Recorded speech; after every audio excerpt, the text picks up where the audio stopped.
Excellencies, laureates, distinguished guests, dear friends, good morning and welcome to this closing session of World Water Week 2016.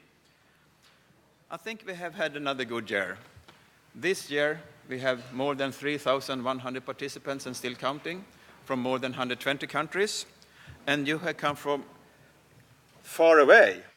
I met a participant the other day who came from New Zealand, and I think that is far as you can go from Sweden and Argentina, so most welcome from all over the world. Having said that, I guess that must mean that we're doing something right to get people from those faraway places. It has been a packed week. We had seminars, sessions, social events, many meetings on the sidelines. When I walk the town, I see a number of meetings taking place nighttime after the official program has ended there, and that is good. I think that is also what the World Water Week is all about, to come together, to join and also share experience, not only to convene and attend sessions. And also by this networking, I think we also get the most recent buzz what is on in the water world. And that really pleases me, because the World Water Week should be a meeting place. And we hope and we also work hard that it should be the annual meeting in the world for water and development. But now, this morning, we will conclude this World Water Week, and we have a great lineup of speakers. We will hear from Abdelham Lafi, Dr. Lafi, from Morocco's High Commissioner for the COP22, and from the Minister for Water, Forestry and Fight Against Desertification in Morocco. I'm very pleased that Dr. Lafi has come to Stockholm to be part of our discussions ahead of your most important conference upcoming in Marrakesh in November. We will then hear a number of reflections from the interregional dialogues. You know, we have had Africa Day, we had Asia Day, and Latin America Day. And Pablo Berrethi-Artua, Undersecretary for Water in Argentina, you're most welcome. And I'm eager to learn and hear from you what the reflections are when you had the interregional dialogue the other day, combining what we have found in these different regional days. Dr. Torkel Jørn Clausen, I think most of you know Torkel. He's the chairperson of our scientific program committee of the World Water Week, and he will give us the main conclusions from the seminars, the full-day seminars, 8 of them that we have had at this Water Week. And then also Robert Boss will present the Workshop Poster Award. We will have a break. I hope there is some coffee outside. We'll come back, and then we will have the Swedish Minister for Environment, Karolina Skog, addressing us, followed by a reporting back session. We had a number of rapporteurs, teams of rapporteurs, maybe you have seen them spying around during this week, entering into every session that we've had. Every single session has had a rapporteur. You didn't notice it, but that was the case. And they will, after the break, also tell us what their takeaway are from the week. And we will also hear another group that is reflections from a number of seasoned experts on water and development. But before asking some of our colleagues to this stage, I would like to give some few reflections on my own.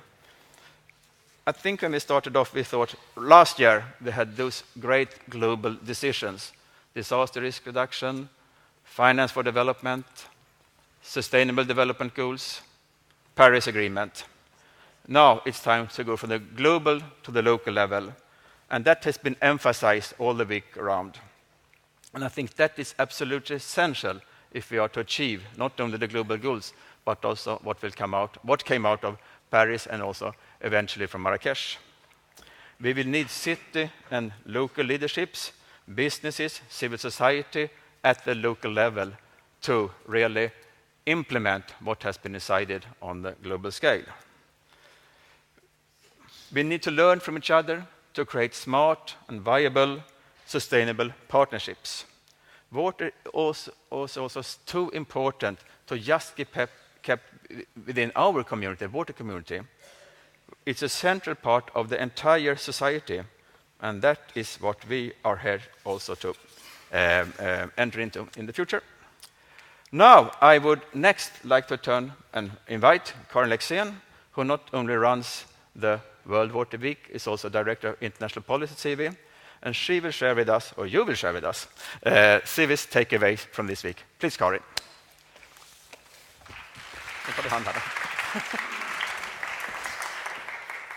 So thank you, Torgny. And this is a trial to capture a little bit of maybe the political processes that we have been following this week. And as Torgny was saying, and as we all know, last year was the big year of decision-making. A lot of global agreements, and as Torgny said, on development, disaster risk reduction, finance, and climate. And throughout the week, we have said, and it's worthwhile saying again, that we set the bar high, and now it's time to deliver.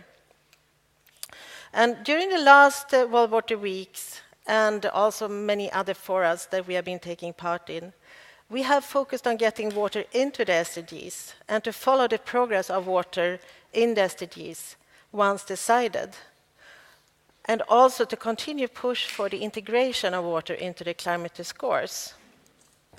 This week was an opportunity to start taking stock of our progress towards these goals and towards the climate agreement that was adopted in Paris last year. We have also had the opportunity, as Torgny said, to learn from each other, to innovate together, and to find partnership. Yesterday we hosted a scene-setting event on post-2030 agenda and on the Agenda 2030, and the climate agreement. And we intend to follow up next year's World Water Week and continue to build on the recommendations and perspectives of this diverse community that the World Water Week represents. Because it's important to acknowledge that we have a water goal, but we have not come far enough with regards to water's integration in the climate agenda or in the wider SDGs. So, while we must continue to focus on water as a carrier to achieve Agenda 2030 and to push for a better integration of water into the upcoming COP discussion, we must simultaneously focus on implementation. And this has been echoed loudly throughout the week. Also, the specific challenges facing Africa in decades to come will require nothing less than an African water revolution based on green water. Integration of water in the climate discourse has not been forgotten. In fact, it's unavoidable when faced with those in the greatest need. Nor has the focus on concrete action, partnership, and coherence wavered. Action has been the part of the heart of the week. Agenda 2030 presents us with a complex yet important set of challenges. Navigating these challenges through the lens of water and factoring in strategies to mitigate and adapt to climate change will facilitate coordinated action. The Climate National Determined Contributions, called the NDCs, can be an important vehicle through which to integrate the climate and water agendas. And fresh water is already the top priority for a vast majority of countries that have included adaptation in their NDCs. It will be important to closely follow these processes, to share knowledge and look for opportunities to work together. In 2018, the NDCs will be reviewed and hopefully taken one step further. Here we need to start engaging now in order to give water its adequate place in this review process. So we believe that water must take the center stage when reviewing towards 2018. The national agenda plans for Agenda 2030 and the climate also need to be implemented in a coherent manner. In fact, we believe that our ability to effectively coordinate strategies to achieve the SDGs and to implement the NDCs will provide an indication of our likelihood to succeed. And as has already been said, global decisions need to be translated into the local level. Cities and local municipalities can lead the way, implementing sustainable solutions that build climate and resilience into urban development. As we now start to turn towards COP22 in Marrakesh, we must again strive to keep water at the center of discussions. We know, and that is something that is gaining more and more acknowledgement, that water resources is very important also for mitigation to climate change. And as I said, it has been prioritized in the NDCs on adaptation. But we also need climate funding to take water resources into consideration. Implementing Agenda 2030 as well as the Paris Agenda will require investments, finance, domestic and international, technology change and transfer and capacity building. We welcome the Global Climate Action Partnership as an innovative way to include non-state actors in the Climate Convention and urge for a strong emphasis on water. We also welcome representatives of the high-level panel on water, the Sherpas, to this week's World Water Week. This panel is helping to give water the political prominence that it deserves. It is working to address the question of water value, because if we don't value water correctly, it will be very difficult to use it efficiently. It is driving engagement, ownership of water to the highest governmental level, specifically the heads of state and hopefully also finance minister, but must also engage with less traditional actors, young professionals, innovators, and entrepreneurs. We need key decision makers, technicians, and outside-the-box thinkers to help dissolve the barriers between the different sustainable development goals and between climate and development. We look forward to the launch of the action plan of the high-level panel in New York in September. As we have heard throughout the week, also from the Sherpas, working with non-state actors, civil society, business, mayors, local leaders, and not the least, young professionals, will be essential to achieve the Agenda 2030. Solutions need to be long-term, yet iterative, and we must allow, in fact, encourage innovation, collaboration, and transformative approaches. We will soon turn towards the reporting back session, but let me finish by saying, don't wait to be perfect.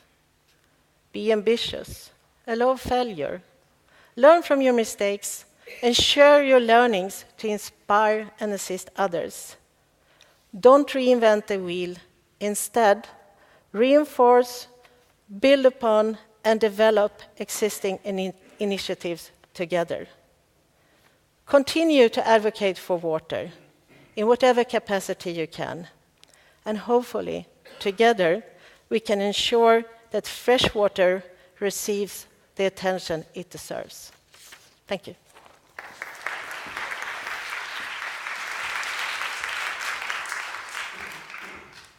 Thank you, Karin. It now gives me great pleasure to invite to stage Dr. Abdeladim Lafi, who is High Commissioner for the 22nd Conference of the Parties of the United Nations Framework Convention on Climate Change, COP22 in short. And Dr. Lafi will speak to us on the issue of, at the Conference of Global Policy, why water matter in the implementation of Agenda 2030 and the Paris Agreement. Please, the floor is yours.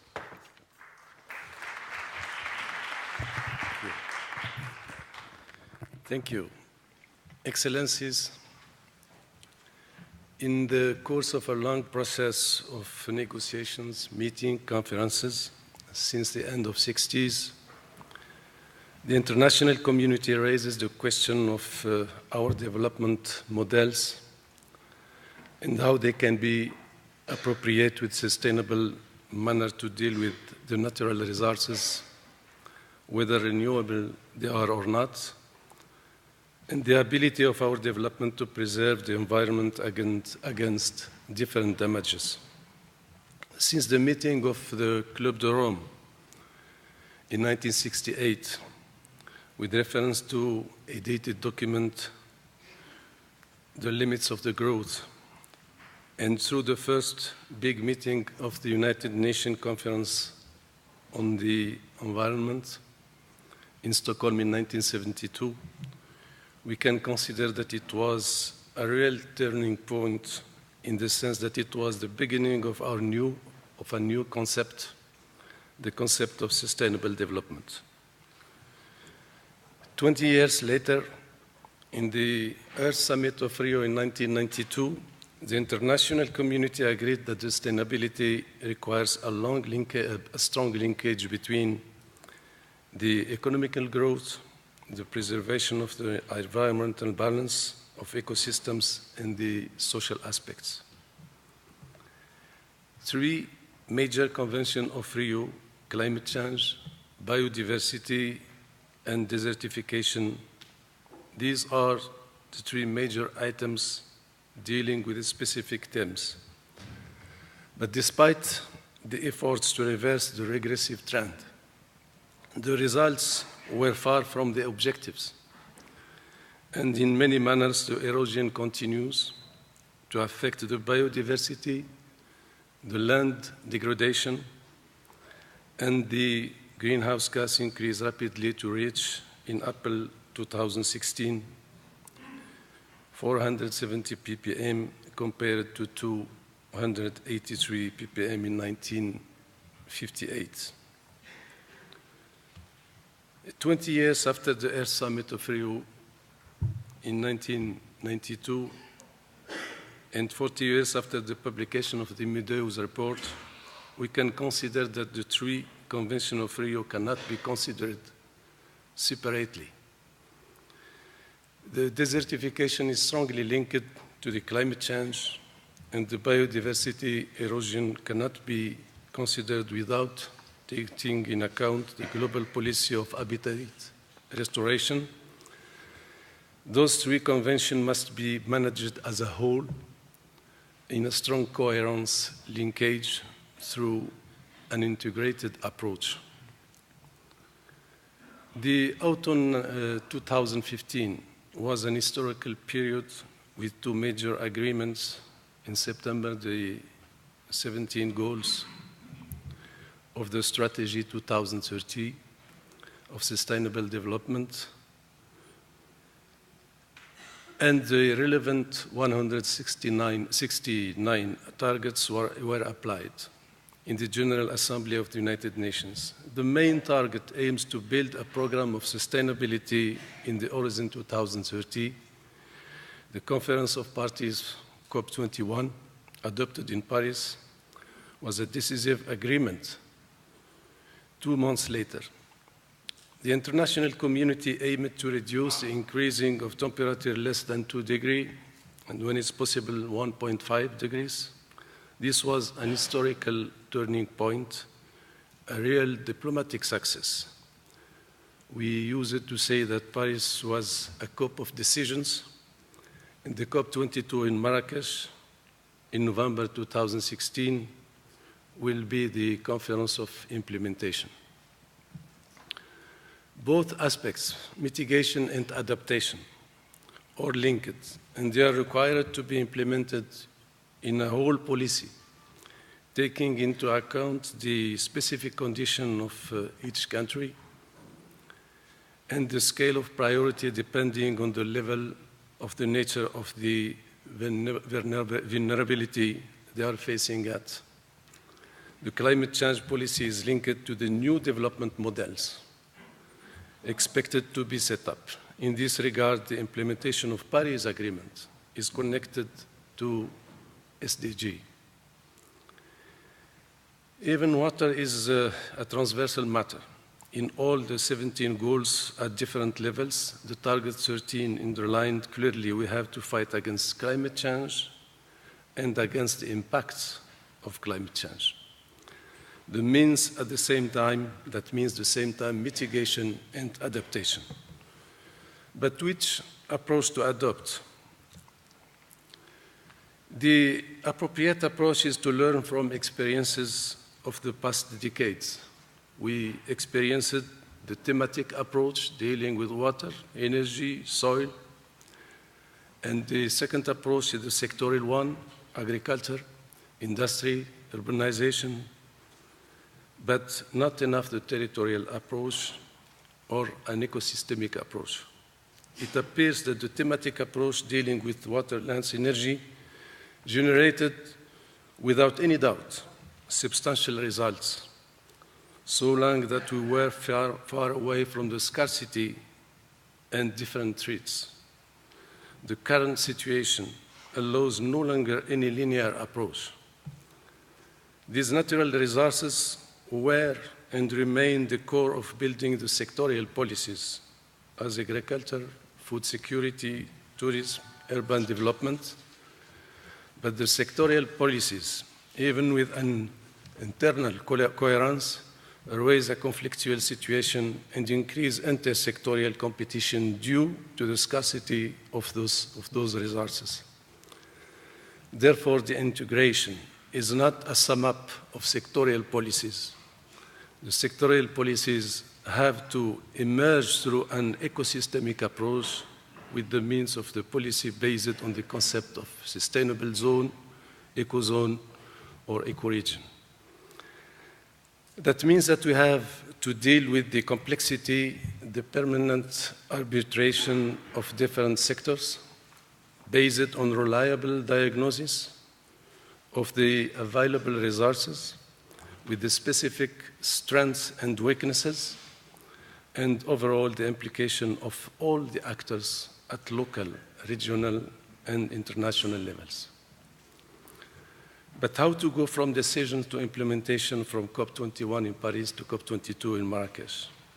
3 major leading axes have been considered: mobilizing financing for adaptation, and the most expected decision by developing countries is to have a clear roadmap to mobilize $100 billion by 2020.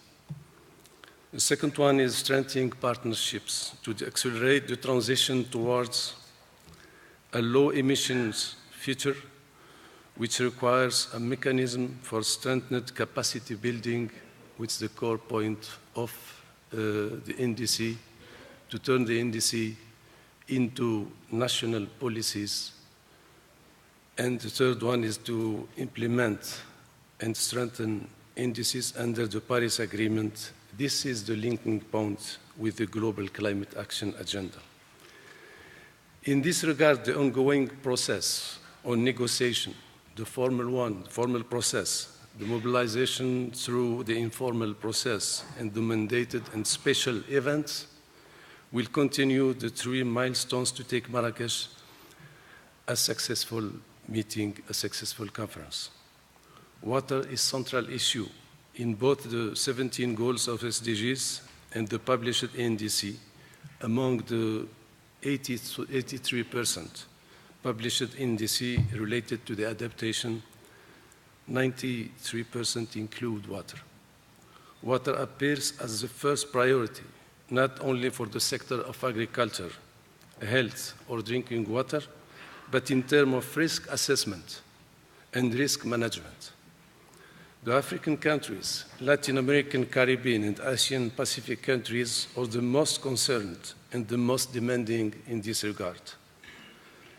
As deliverable in Marrakesh, the decisions Paris Agreement in force in CMA and CMA1, and I think there is a good argument to hope that in Marrakesh, the ratification of Paris decision will be ratified with meeting the double criteria of 55%.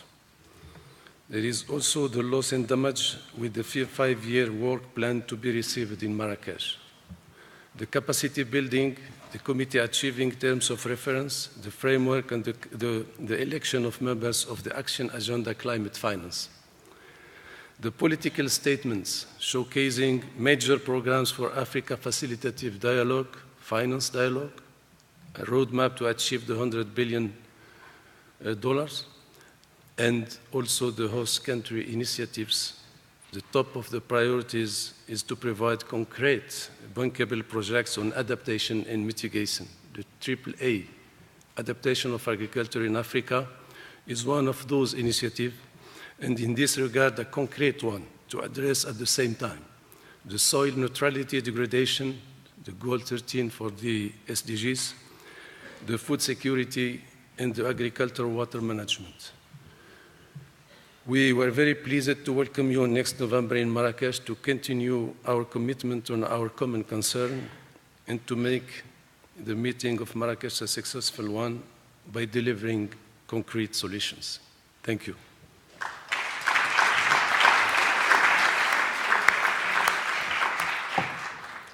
Thanks a lot, Dr. Lafay, and we look forward to close cooperation in advance and during the COP implementation conference you mentioned. Could you tell us, water will be a major part, I understand, of the COP22 in Marrakesh. Do you have some specific events that you're going to plan, or will it be part of the program overall? What is your idea about bringing water to Marrakesh? I think Marrakesh has a long story with water. The World Water Council is born in Marrakesh in 1997. The COP7 was held in Marrakesh in 2001. And I think the logo too of Marrakesh, in the center of this logo you have the menorah, which is not only an historical monument, but also the know-how of the traditional manner to manage the water scarcity. Water will be present in Marrakesh in COP22, the Blue Zone, to dedicate one day of discussing, I think, at the high-level session in the second week of the COP22. And I think in this day dedicated to water, we'll have maybe a very high discussion, not only for the COP22, but at the presidency of Morocco, which is till December 2017. Yes. Thanks a lot. And just by coincidence, when I picked up my mail this morning, it is a weekly magazine in Sweden. They had an article about Marrakesh and water. So that is good in advance of the meeting. So thanks a lot, Dr. Lafay, and we look forward to the COP. Thank you very much. Thanks. Now next, as I mentioned earlier on this morning, we will listen to some reflections and conclusions from the interregional dialogue. That is the dialogue in between the regional days, as we had this week, on Asia, Africa, and Latin America. So please, on stage, I would like to invite Pablo Berrecia-Artua, Undersecretary for Water in Argentina, to give us those reflections. Welcome. Thank you.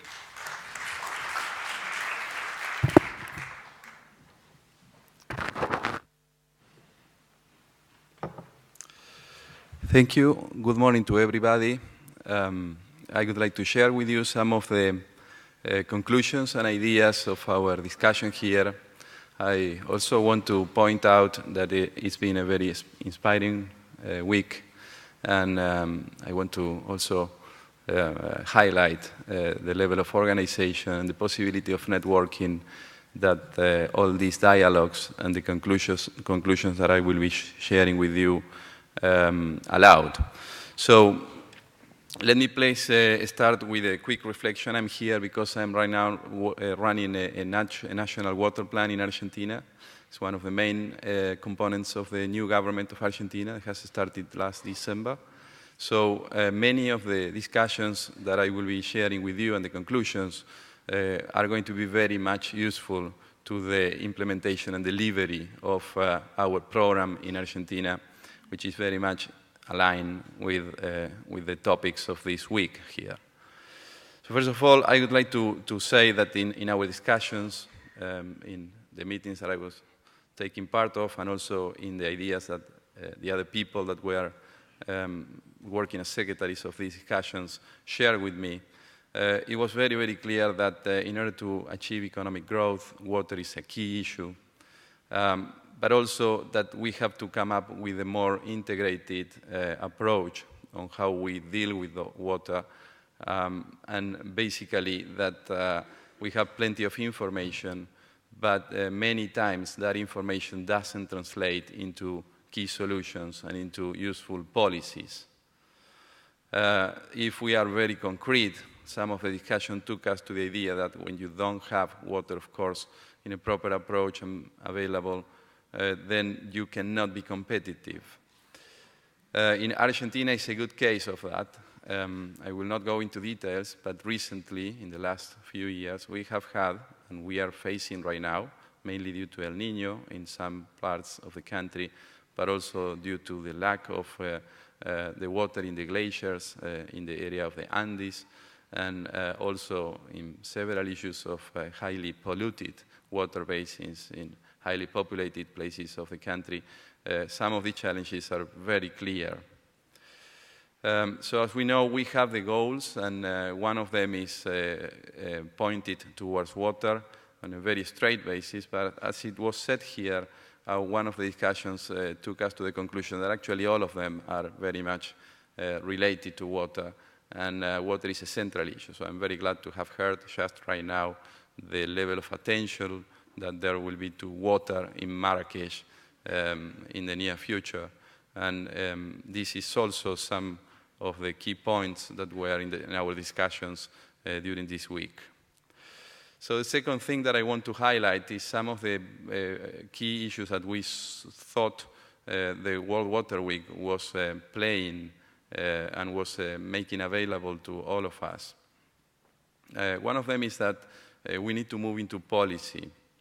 In many senses, as I said before, there is already an agreement on what it is that has to be done, but not a delivery of that. So we tend to agree on the idea that we know that some concepts are key concepts and that we have to change the reality, but we are not very keen on achieving that. So we think that sharing information and also being as concrete as possible in that sense, this is to share what are the wrong experiences, how some of the policies failed, is also very, very useful. The other thing is that taking all these approaches to the different regions, we have to allow for different meanings. And not everybody has the same way of solving issues. So when we compare the different regions, there were different ideas on how to solve them. Of course, the main focus was Latin America, Asia, and Africa in all these conversations, and they face common problems, as you see here, but we agreed that those common problems turn out to be different challenges. Improved sanitation, as you see here, and wastewater treatment is one of the key points in Latin America, which is a highly urbanized continent, as you know, but it is different, the approach that you need in Africa and Asia, where on-site sanitation and sludge management turn out to be key issues. All sectors require reform in order to achieve those targets, so we agreed for the most part that the political support, let's say, behind these changes is also key. And again, the issues that we discussed at international session on the policy challenges of implementing the Goal 6 were central.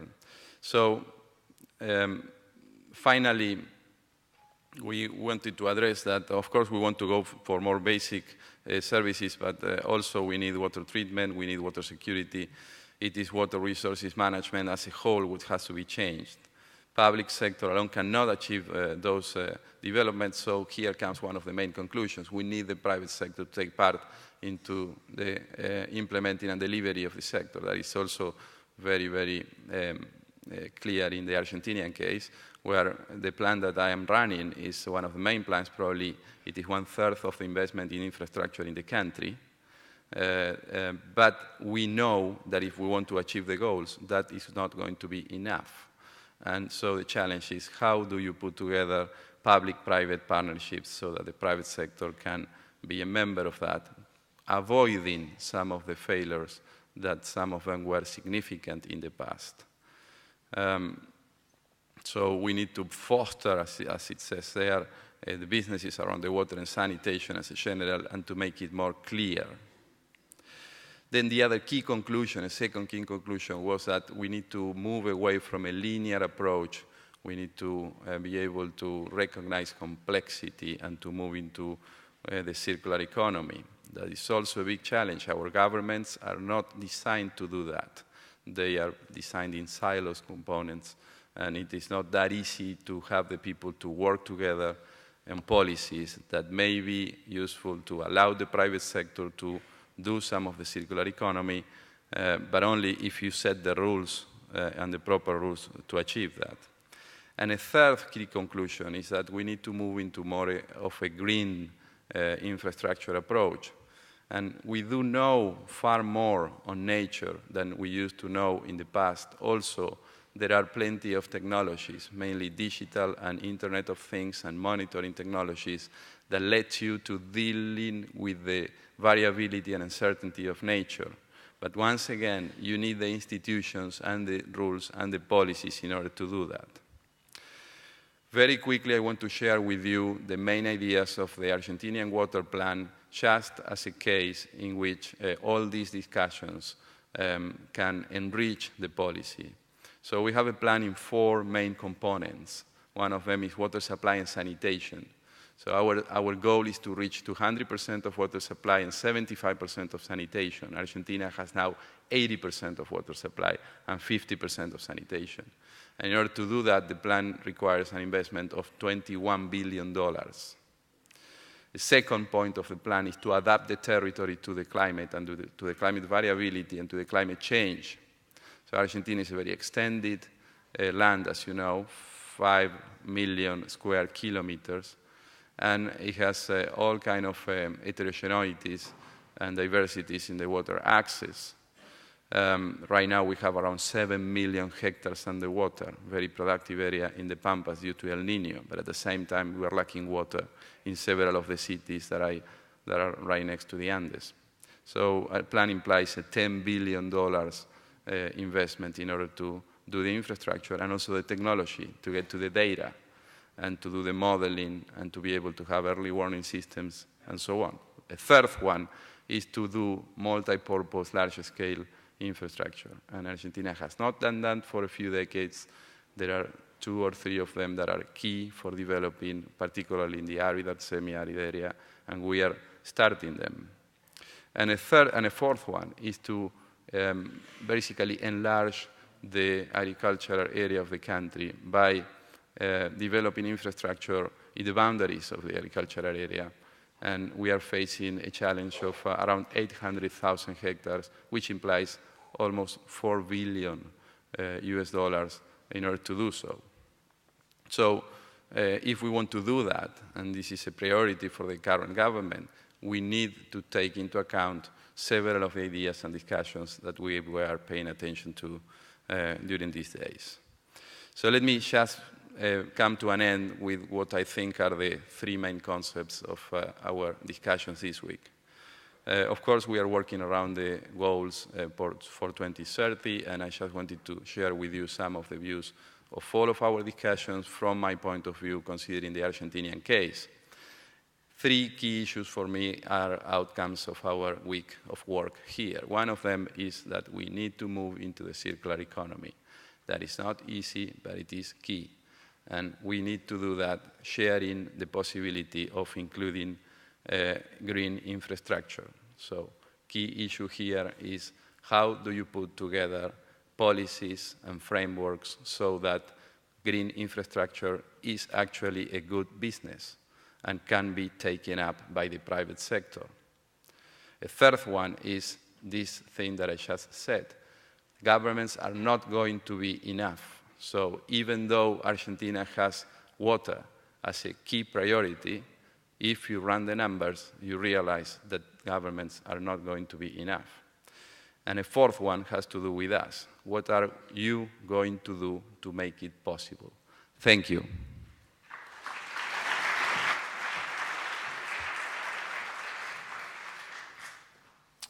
Thanks a lot, Undersecretary Berrethier-Toa, for those reflections. And I take it more or less that we could turn to Argentina as a role model because you have all these outcomes of these sessions at your agenda, the green infrastructure, the circular economy, and public-private partnerships, and what can we do as human beings or as well as working in different capacities, be they private sector, civil society, or government.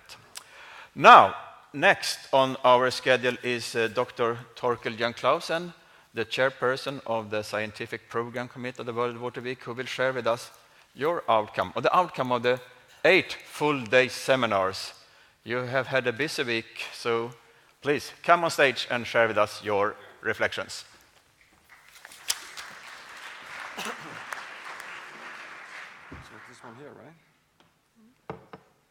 Thank you very much, Torgny. And yes, we did indeed have a busy week. In fact, we had a busy year, because it takes a year to make these 8 seminars. And I have 15 minutes to tell you, not 16, 15, to tell you what happened. We had 8 seminars, and we prepared them over a year with 24 co-convening organizations. But Stockholm Water Week is scientifically based. We had more than 400 papers submitted to us, of which we could only invite 60 papers, abstract for papers, and 36 for posters. So we had that scientific input to the seminars. But then our co-conveners and others provided 30 great keynote speakers and some 30 panelists. And therefore, of course, we have a rich outcome. I can only touch the surface of it here, but there will be more in the reporting from the week. So let me just go quickly through the 8 seminars we had. The overall one was Water for Sustainable Growth, the theme of it. We talked about growth to water, and we talked about water to growth. Economies and populations grow, and so does assets and economic activities facing water-related risks. So obviously, growth increased pressure on water. On the other hand, growth also provides critical resources and incentives and demands to achieve water security and mitigate risks. Improved water management has, on the other hand, the potential to reduce losses and damage and build resilience to disasters, which can then underpin economic growth through allocation, productivity, and trade. As was said in the seminar, easy to remember, growth is both a friend and a foe. It creates pressure on the one hand, but opportunity on the other. It was also noted, which I think you know, that 3 out of 4 natural disasters are actually water-related and at a cost of some $500 million per year, which of course is a significant challenge to growth. Now, we talked a lot about Marrakesh, and we of course also talk about climate. No talk about water without climate, and vice versa. So we had a seminar on that. Observed, of course, that water security is cross-cutting across the world, and that developing countries are affected as well as developed, but of course we face different challenges, as our friend from Argentina also just noticed between the various regions. Water security is very difficult to achieve in fragile context, but it's also more costly to fail in fragile context. And of course, as has been echoed everywhere, achieving water security would need implementation and accountability to the 2030 Agenda and the Paris Agreement. The seminar talked about enhancing resilience, necessitating a shift from reactive to proactive. So we have to bridge the very short term through the medium to the long term to secure the necessary development hold and reverse possible or withstand possible reversals. In this seminar, there were many interesting small cases that I can't cover. I had to take a few. One case here was actually that there was a project reported to us, an inventory of crimes related to water, which is another type of threat, which we rarely talk about. The third seminar was linked to also the theme of UN this year, Water and Jobs, and the title says it all. It's a critical nexus for growth. Interrelated SDG policy measures to achieve universal access to water sanitation will promote growth, sustainable and decent work. And it's also clear that unless we mobilize the youth and the women, we won't achieve that. They talked a lot about the HR crisis, human resource development crisis in the water sector, and we need to invest and innovate to leapfrog capacity development.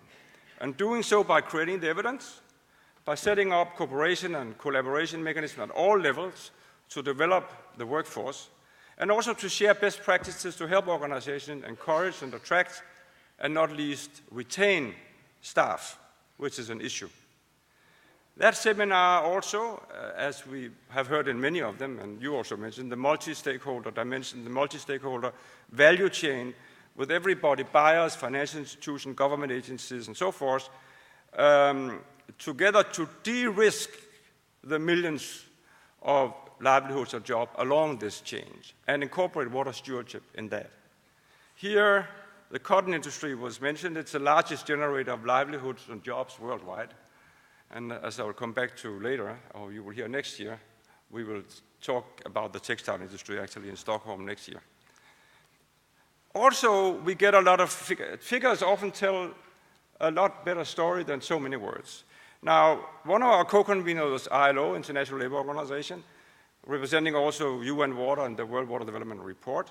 That report, which was launched this year, says that although less than 1% of all jobs are actually in the water sector, 78% of all jobs worldwide are water dependent.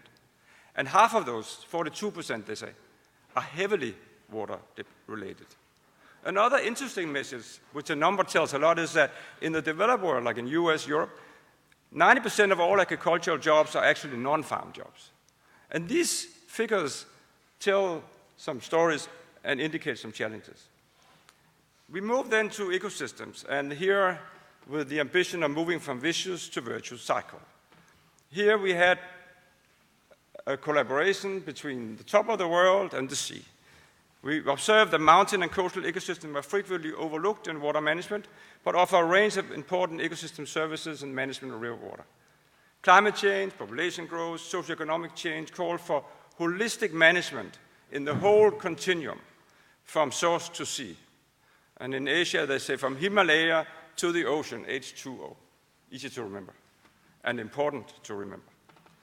We have a variety of solutions between the public, private, civil sector, private sector to tackle these issues, but how do we mainstream and bundle these to actually achieve success? The seminar also talked about scaling up and doing that through citizen science and generation of large global data sets by civil societies. And here, again, although the contribution from the private sector, academia, and so forth is necessary, the public sector must ensure the incentives and the revenue mechanism in place. So when you talk about PPP, the public sector also has a serious responsibility here to make that happen. And how, then, did they ask, do we make the business case for ecosystem services?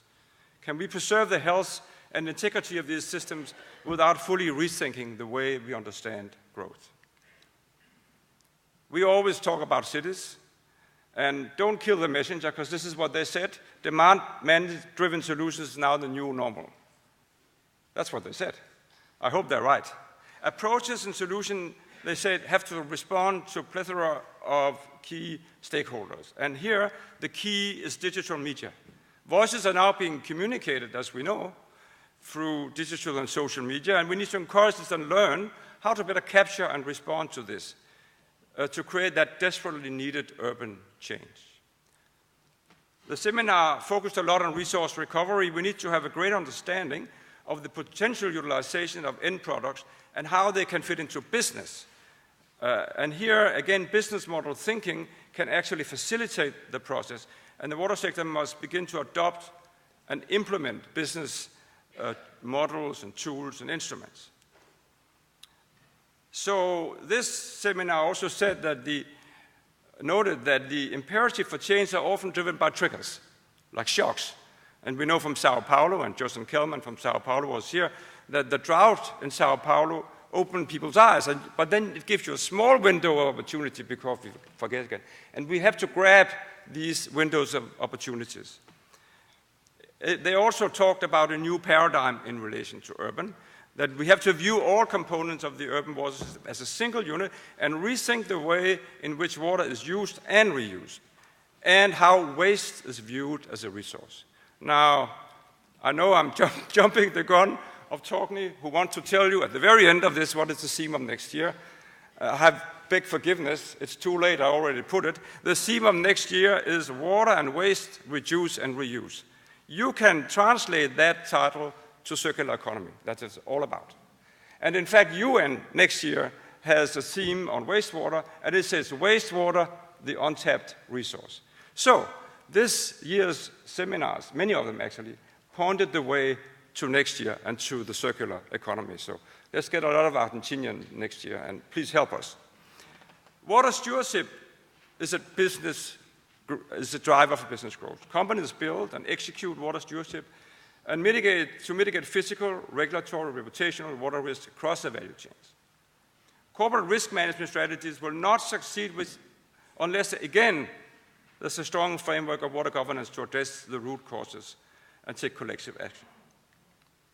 There are a number of tools around for water stewardship, but we actually need to improve these tools if we are to enhance and build corporate water stewardship to drive business growth. Not all of these tools actually do that.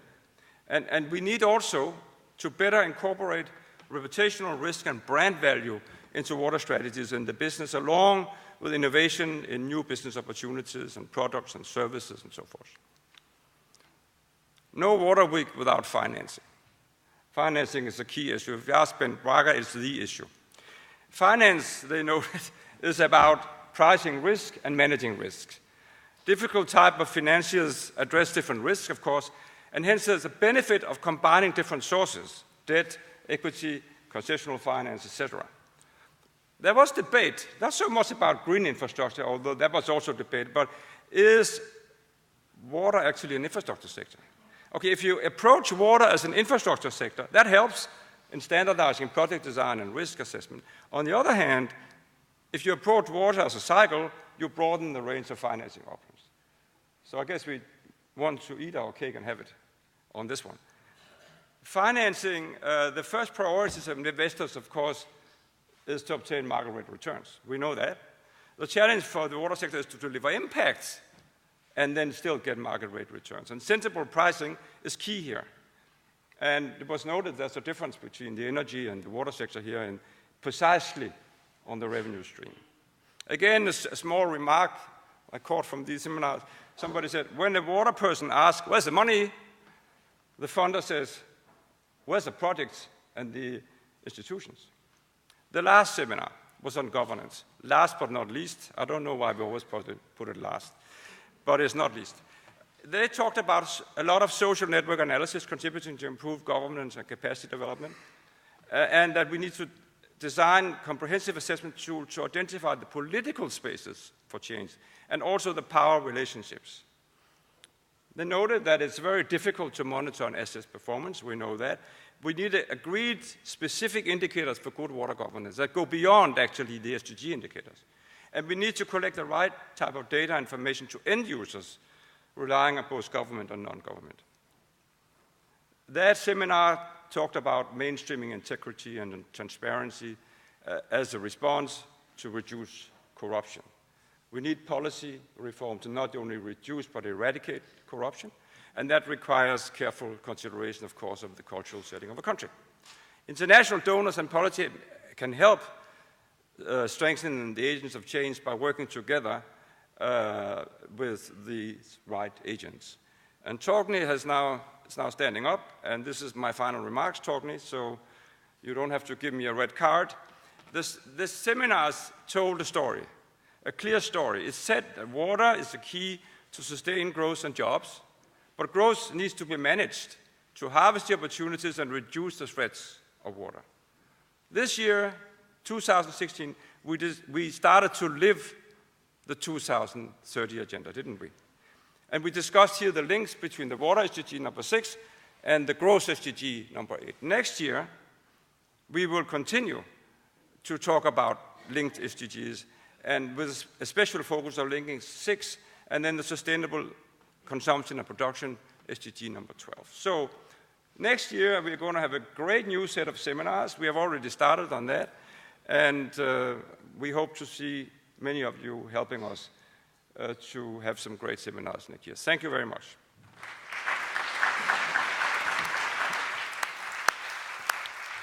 Thanks a lot, Torkel, for a very fantastic and comprehensive back to office, back to session report from all the seminars. And you will find them on the World Water Week website, those slides, because I think they were very both informative and also very telling about the future. About the future, you're not only a great chairperson developing, progressing, also running the World Water Week, but also a salesperson for upcoming World Water Weeks. So I appreciate that. Thanks a lot. Now, next and final in this first session of the concluding remarks of this World Water Week, I would like to invite Dr. Robert Boss, who is also a member of our Scientific Program Committee on the World Water Week, to present the Best Workshop Poster Award. Please, Robert. Thank you, Torgny, and good morning to you all. Are you all as tired as I am after this long water week here in Stockholm? Yeah, I see many people nodding. I don't know whether it's an affirmative nod or whether you're taking a power nap while I'm doing the poster prize. But of course we are very tired because the whole week we have been unpacking problems, we've been connecting many dots, we've been trying to pluck low-hanging fruits, we've been breaking down silos, we've been bridging gaps, we've been wearing, often many of us, different hats, and of course we've tried to scale up solutions. So no wonder we're all exhausted. And that takes me to the posters. We had 36 posters, as Torkil said. I would like to see a show of hands. I can't see very well, but there's a bright light there. But I'd like to see a show of hands of people who actually went to see the posters at the place where it was in Norrlat in the poster session. Can you please raise your hand if you have? That's quite good. I would like to see more hands next year, but given the fact that the posters were a bit hidden this year, I think that's a very good score. We had a very nice, again, young water professionals posters jury, and 3 of them are in the room here. Alice Shotar has left, but Basel Dahir, Hussam Hussein, and Veronika Serebriakova are all here, so please stand up and please give them a nice applause for the work they've been doing.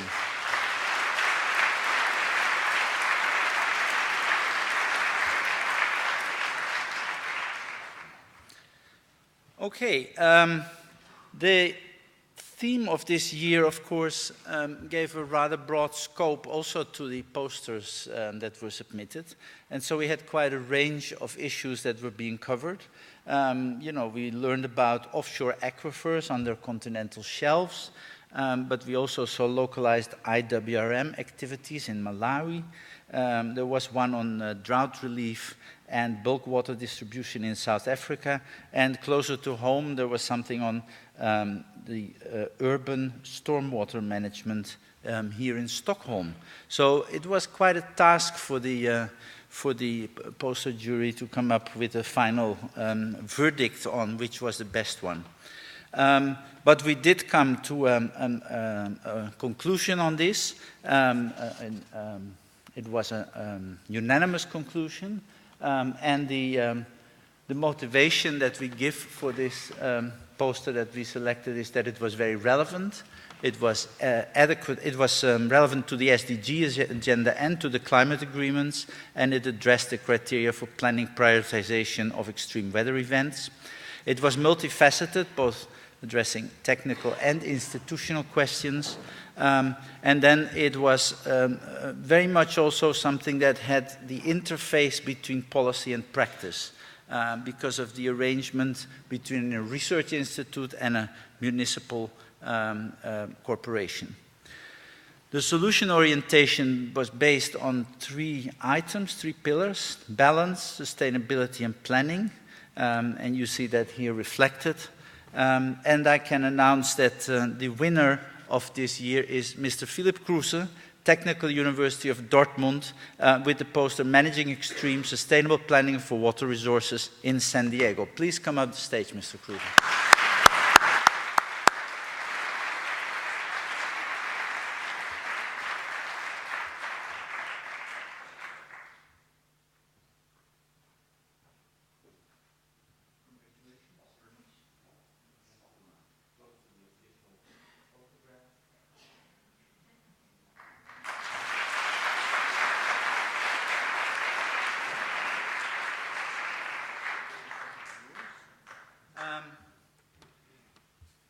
Mr. Kruse is the representative of a research team from Dortmund, and he will speak to the poster for 1 minute. But I just want to say also that we did have another poster that we gave an honorary mention, and that is the one that was dealing with water fit for purpose in Bangalore, which was another one which was very high on our list. So I do want to bring that to your attention. So, Mr. Kruse, if you could maybe tell us in 1 minute what your poster conclusions are after the research. Thank you very much, Mr. Boss, and thank you very much to the poster jury. Our research pursued an integrated approach to deal with balancing challenges due to drought and floods in San Diego. And therefore we had a technological part, which is the best management practice locator and a GIS methods that looks for spots most suitable for water infiltration and conservation. And on the other hand, we had an institutional approach looking for barriers to the implementations of the measures we proposed. These measures are low-impact developments because they ease the pressure on the water supply during times of drought and at the same time tackle flash flooding during events like the El Niño last winter in a really sustainable way. But this poster is not just my work, but the work of a large group of people, and therefore it really is a group effort. And so a big thank you to everyone who worked on this with me. Thank you very much.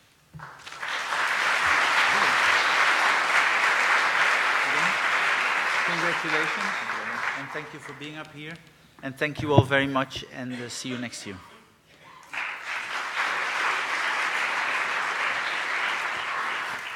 Thanks a lot, Robert, and congratulations to Philip Kruse and his team.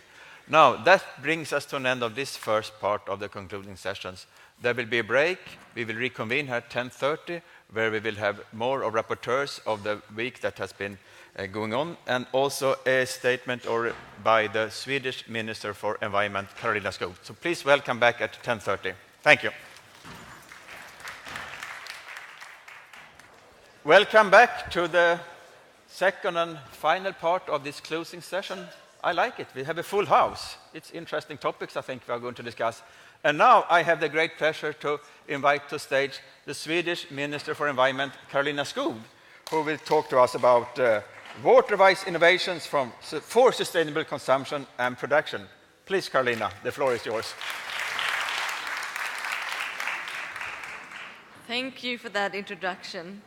Distinguished Excellencies, ladies and gentlemen, colleagues and friends.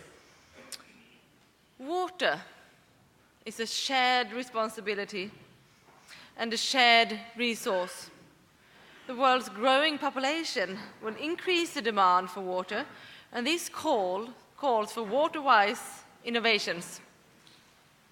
We need new thinking, new ways, and new technologies in order to manage water usage in a sustainable manner. The private sector has an important role. They have the competence, the technology, and the investment ability. Responsible water usage is a competitive advantage and will pay off for sustainable businesses and for new innovations.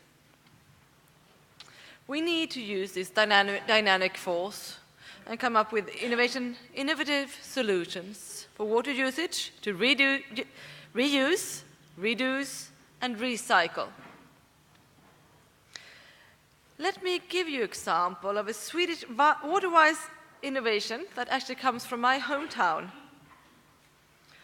One company has created a closed-loop shower that recirculates and purifies the water with the technology developed initially for space exploration. It enables water and energy savings up to 90% compared to conventional showers. It's both reducing and reusing water. Another example of a wise water solution is a Swedish company that has developed a solution to extract dissolved heavy metals in water. Water from mines, industries, and with industrial waste, water waste or acids, and from energy plants. To enhance this development, the Swedish Environmental Protection Agency has received an assignment from us in the government to promote urban innovations based on the strategic use of the state-of-the-art technologies and advanced system solutions. We believe that new water innovations will be an important part of new solutions that could be the result of this assignment. Of particular importance are innovative business models and system integrations of the reuse of water, innovative state-of-the-art technologies for water purification, new digital tools for monitoring of water consumption and demand management.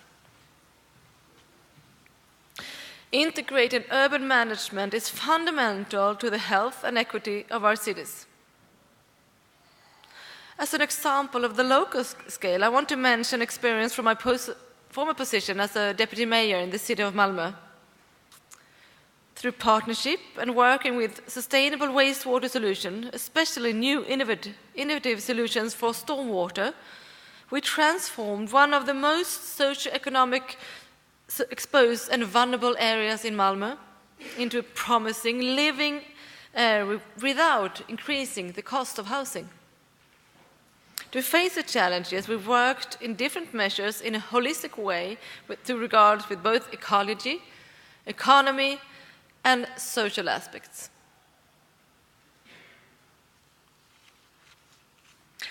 Climate change is a challenge of our generation. Water crisis and climate changes are tightly interlinked. Reinforced efforts are needed.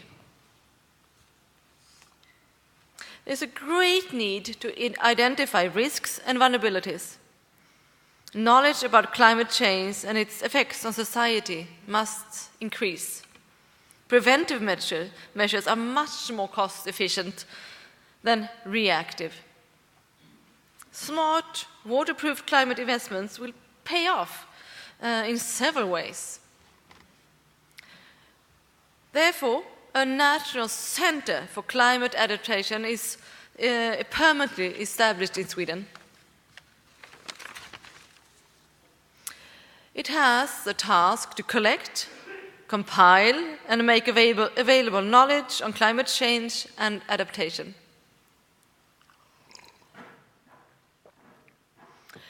A national elevation model will make sure that the knowledge to take right decisions and effective measures against changing water patterns.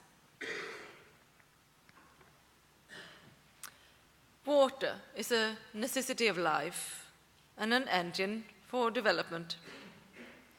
By raising awareness of the ecosystem services that water serves us all with, it becomes clear that sustainable water management is paying off and is a good investment. Without addressing the water issue, we cannot properly address poverty. All production and economic development on this blue planet fundamentally depends on water. With no water, no life. Without blue, no green. The consequences of environmental and climate degradation affects women and children the most. We need progress in all mentioned areas to improve the living conditions, not the least for women and girls. We all face challenges with increased need of water. Innovation and cooperation will be essential as we join forces and secure a more prosperous future for our children. We must do this. We must do it together, and we will. Finally, as the World Water Week of 2016 draws to its end, on behalf of the Swedish government and many of us that have had the privilege to be here these days and listen to top experts and leaders in the water field, let me express my sincere appreciation for the Stockholm International Water Institute and all their co-conveners for organizing this important event. And, of course, I would like to invite all of you to come back to Stockholm next year and hope to see you then. Thank you.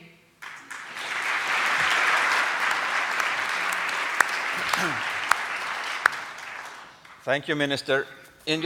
When you started off, you referred to some device used to save water in outer space, and you often claim that sky is the limit, but that is apparently not true for World Water Week, because earlier this week we also had the first and so far only Swedish astronaut, Christer Fuglesang, addressing exactly that issue, how to save water when you're on the space station, what can we learn on down Earth. Now, get back to Earth. Sweden is committed to implement, of course, the Global Goals Agenda, as well as the climate agreement from Paris.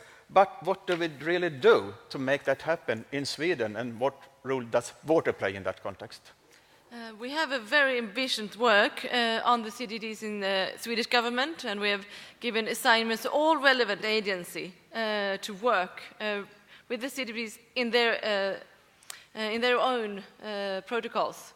And water is occurring. We see very clearly when we started this work that water is occurring in many of these lines of works. Water is actually tying together a lot of the work that is done under the climate umbrella. We will continue working on that and combining the water work with the climate agenda, because we see very clearly that some of the most cost-efficient and most innovative solutions are found when you combine these two agendas. Thanks a lot. And secondly, as we now often ask colleagues from all over the world, what action plan do you have to implement the SDGs?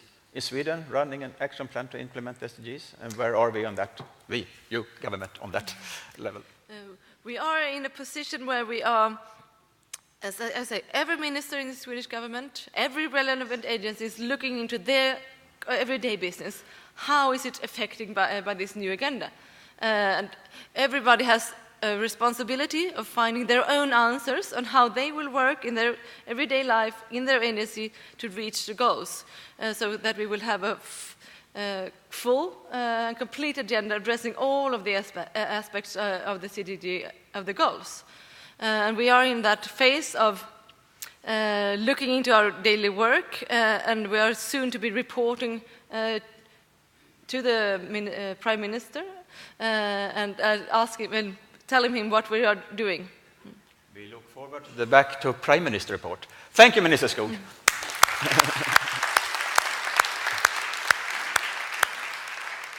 Next, we will hear from a team of rapporteurs and their reflection on the week, and I will invite Tess Riley from The Guardian to lead us off in that discussion. Tess, please, take care of this guy.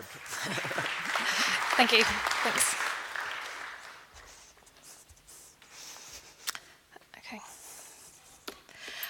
So thank you for the introduction. My name's Tess Riley, and I'm a Guardian journalist and editor, and I work on the Sustainable Business section. We're actually going to start off by asking all the rapporteurs to come up on stage and introduce themselves, and also to invite Professor Clausen back on stage.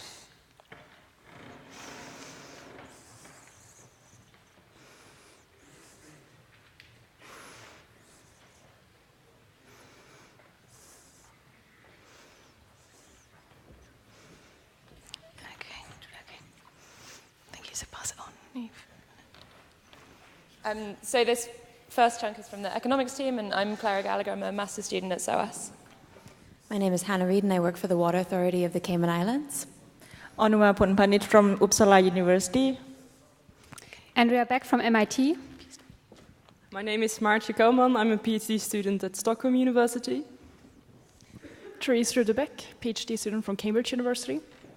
Hello, my name is Chaminda Rajapaksa. I'm from 2030 Water Resources Group. I'm one of the lead rapporteurs for the economics team, and my other colleague, Mira Haddad from Jordan, had to go back today. My name is Stanley Lipadzi from the Water Research Commission in South Africa. My name is Sofia. I have a master's in agriculture development. My name is Isla de Porge, and I was working with the environment team, and I've recently been working with the UNODC. Hi, I'm Mahesh Jampani. I work for United Nations University. Hello, my name is Emma Lyngedal, and I've been part of the environmental team this Water Week. I'm Daniel Diba. I just finished my master's at KTH, Royal Institute of Technology, and now I'm consulting for the Stockholm Environment Institute. My name is Pavel Gladkov, and I work for HeapFab, which is a Swedish management consultancy company. Good morning. My name is Charles Reeve. I'm the Technical Director for the Climate Resilient Infrastructure Development Facility, which is based in Southern Africa. Hello, my name is Carmen Fernandez, and I'm one of the lead rapporteurs for the social development team, which is following me on the stage. Hi, my name is Joe Shuttleworth, and I'm with Cardiff University. I'm Gunilla Björklund, and I'm the other lead rapporteur for the social group. I'm a freestanding consultant otherwise. Thank you. I'm Arthur Forti from Global Water Partnership and in the social team. I'm Abe Aslan, and I'm a master's student at KTH Royal Institute of Technology here in Stockholm. So my name is Hanna Hellander, and I'm from Uppsala University. My name is Angelica Eldén. I come from Sweden Water Research. Hi, I'm Hanna van Redding. I study development at Lund University. Yeah, you know me from last session, so I'm here for the seminars. Okay, thank you. Yes, unless you want to keep hold of it. Yeah, why don't you keep hold of it? Okay. In people's pairs would be great. Thank you. So as you can see, we've got a huge amount of expertise amongst these rapporteurs, and they've been working in 3 teams: the environment team, the social team, and the economic team. And what I'd love to do first off is just to hear from each of the pairs about the key findings that you've kind of come across as you've been listening. They've been to every talk at World Water Week this week, which is an impressive feat. And they've been listening and drawing sort of synergies between everything that's been going on. So if you'd like to start off on the on the economic team. Thank you very much. One message that came up again and again was that business as usual cannot continue if we are to expect to achieve the Sustainable Development Goals, especially goal number 6. If we are to make significant progress toward the SDG goals, we have to triple investments in water. The MDGs required investments of US $30 to $35 billion per annum, and that needs to be tripled. However, in most parts of the world, financing of water investments is a major challenge. New financing models, innovative financial instruments, and blended finance involving both the public and private sectors is needed. Capital is abundant, but investors are shy to invest in the water sector as it is perceived to be risky, and they have a limited understanding of the sector. Firstly, although water is essential to life, health, and socioeconomic development, it is currently undervalued and inadequately priced in most countries. Getting the price right sets the foundation to attract investments in the water sector and spurs technical and market innovation. Secondly, the financial viability of institutions needs to be improved. Financial viability can be improved by well-structured transactions, enhancing the capacities of people, developing deliberate and fine-tuned institutional frameworks, and by developing social capital through multi-stakeholder partnerships, the multi-stakeholder value chain that Torkin mentioned, which can forge consensus, reduce political risk, improve accountability, and promote ownership. Currently, in most countries, the institutional framework is fragmented across the water cycle. This not only results in suboptimal management, but also discourages investment. Strong institutions result in well-functioning markets and in turn attract strong investments. Likewise, governments need to focus on a full range of policy tools to mitigate risk for investors.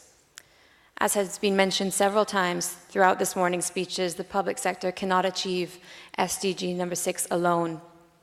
And while public-private partnerships are increasingly common in the water sector, the partnership aspect of PPPs should be emphasized, where the private sectors actively team up with government on project development and establish active lines of communication.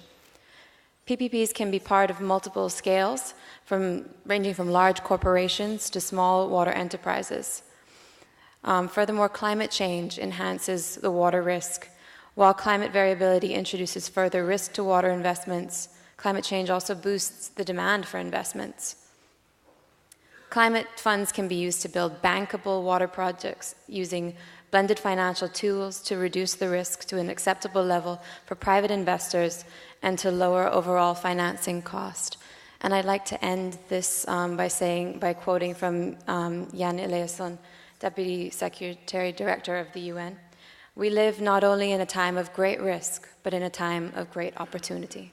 Thank you. Thank you, Hannah.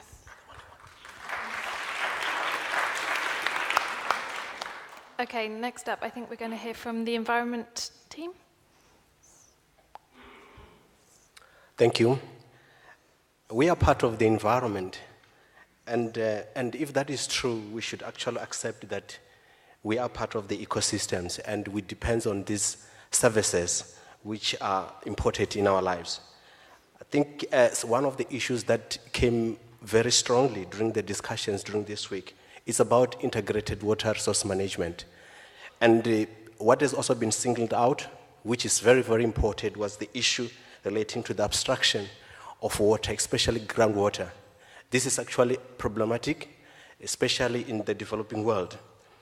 And it has been discussed that if IRRM can be implemented, actually thinking about the strategies and also the plans which are based on the issues that are in the basins or the catchment, it has actually a promise that can result good things that we can benefit from. And going forward, it's actually good that people discuss issues about water rights and also land rights, that all these two things actually must be aligned so that all the stakeholders can benefit from the resources and also the benefit that ecosystem provides. And as I've mentioned, we are part of that ecosystems. So improvement of regulation is actually very important, and my colleague Ayla will actually talk more about issues of regulation. Okay, thank you, Stanley. What we found was that we need governments really to put stricter regulations also on companies that aren't paying the real price for water. So this concept of virtual water, I think, is quite important. And when you're taking a lot of products out of a country, you're essentially taking a lot of water out of the country. And corporations and companies need to be paying for that water and ensuring that there's reuse systems in place so that they're not abstracting as much water.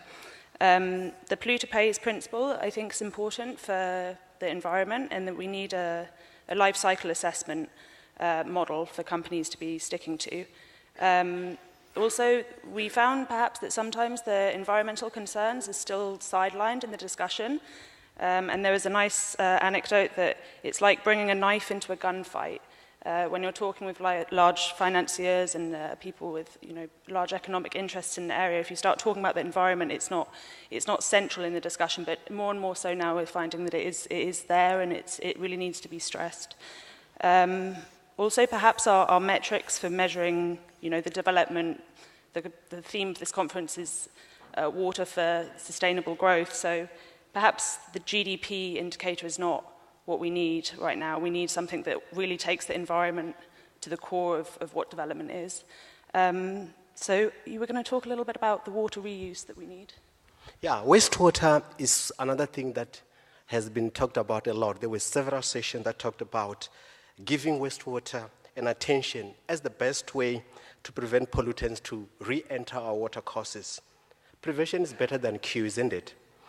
The reuse, the resource recovery and reuse, RRR, has actually come forth quite strongly as well, and it has been linked quite well with the intentions and also all the effort that we are having in order to prevent, in order to protect our ecosystems. But it's also important that we should note that There is minimal waste treatment globally at the present moment, and that is also contributing more in the degradation of our ecosystem. While this wastewater is a resource, but we should also think about the emerging contaminants that can be present there, the harmful pathogens, as well as the antimicrobial resistant pathogens. Somebody actually mentioned during one of the sessions that this AMR are a local challenge, but the point is that it is actually a global problem. And that is really true.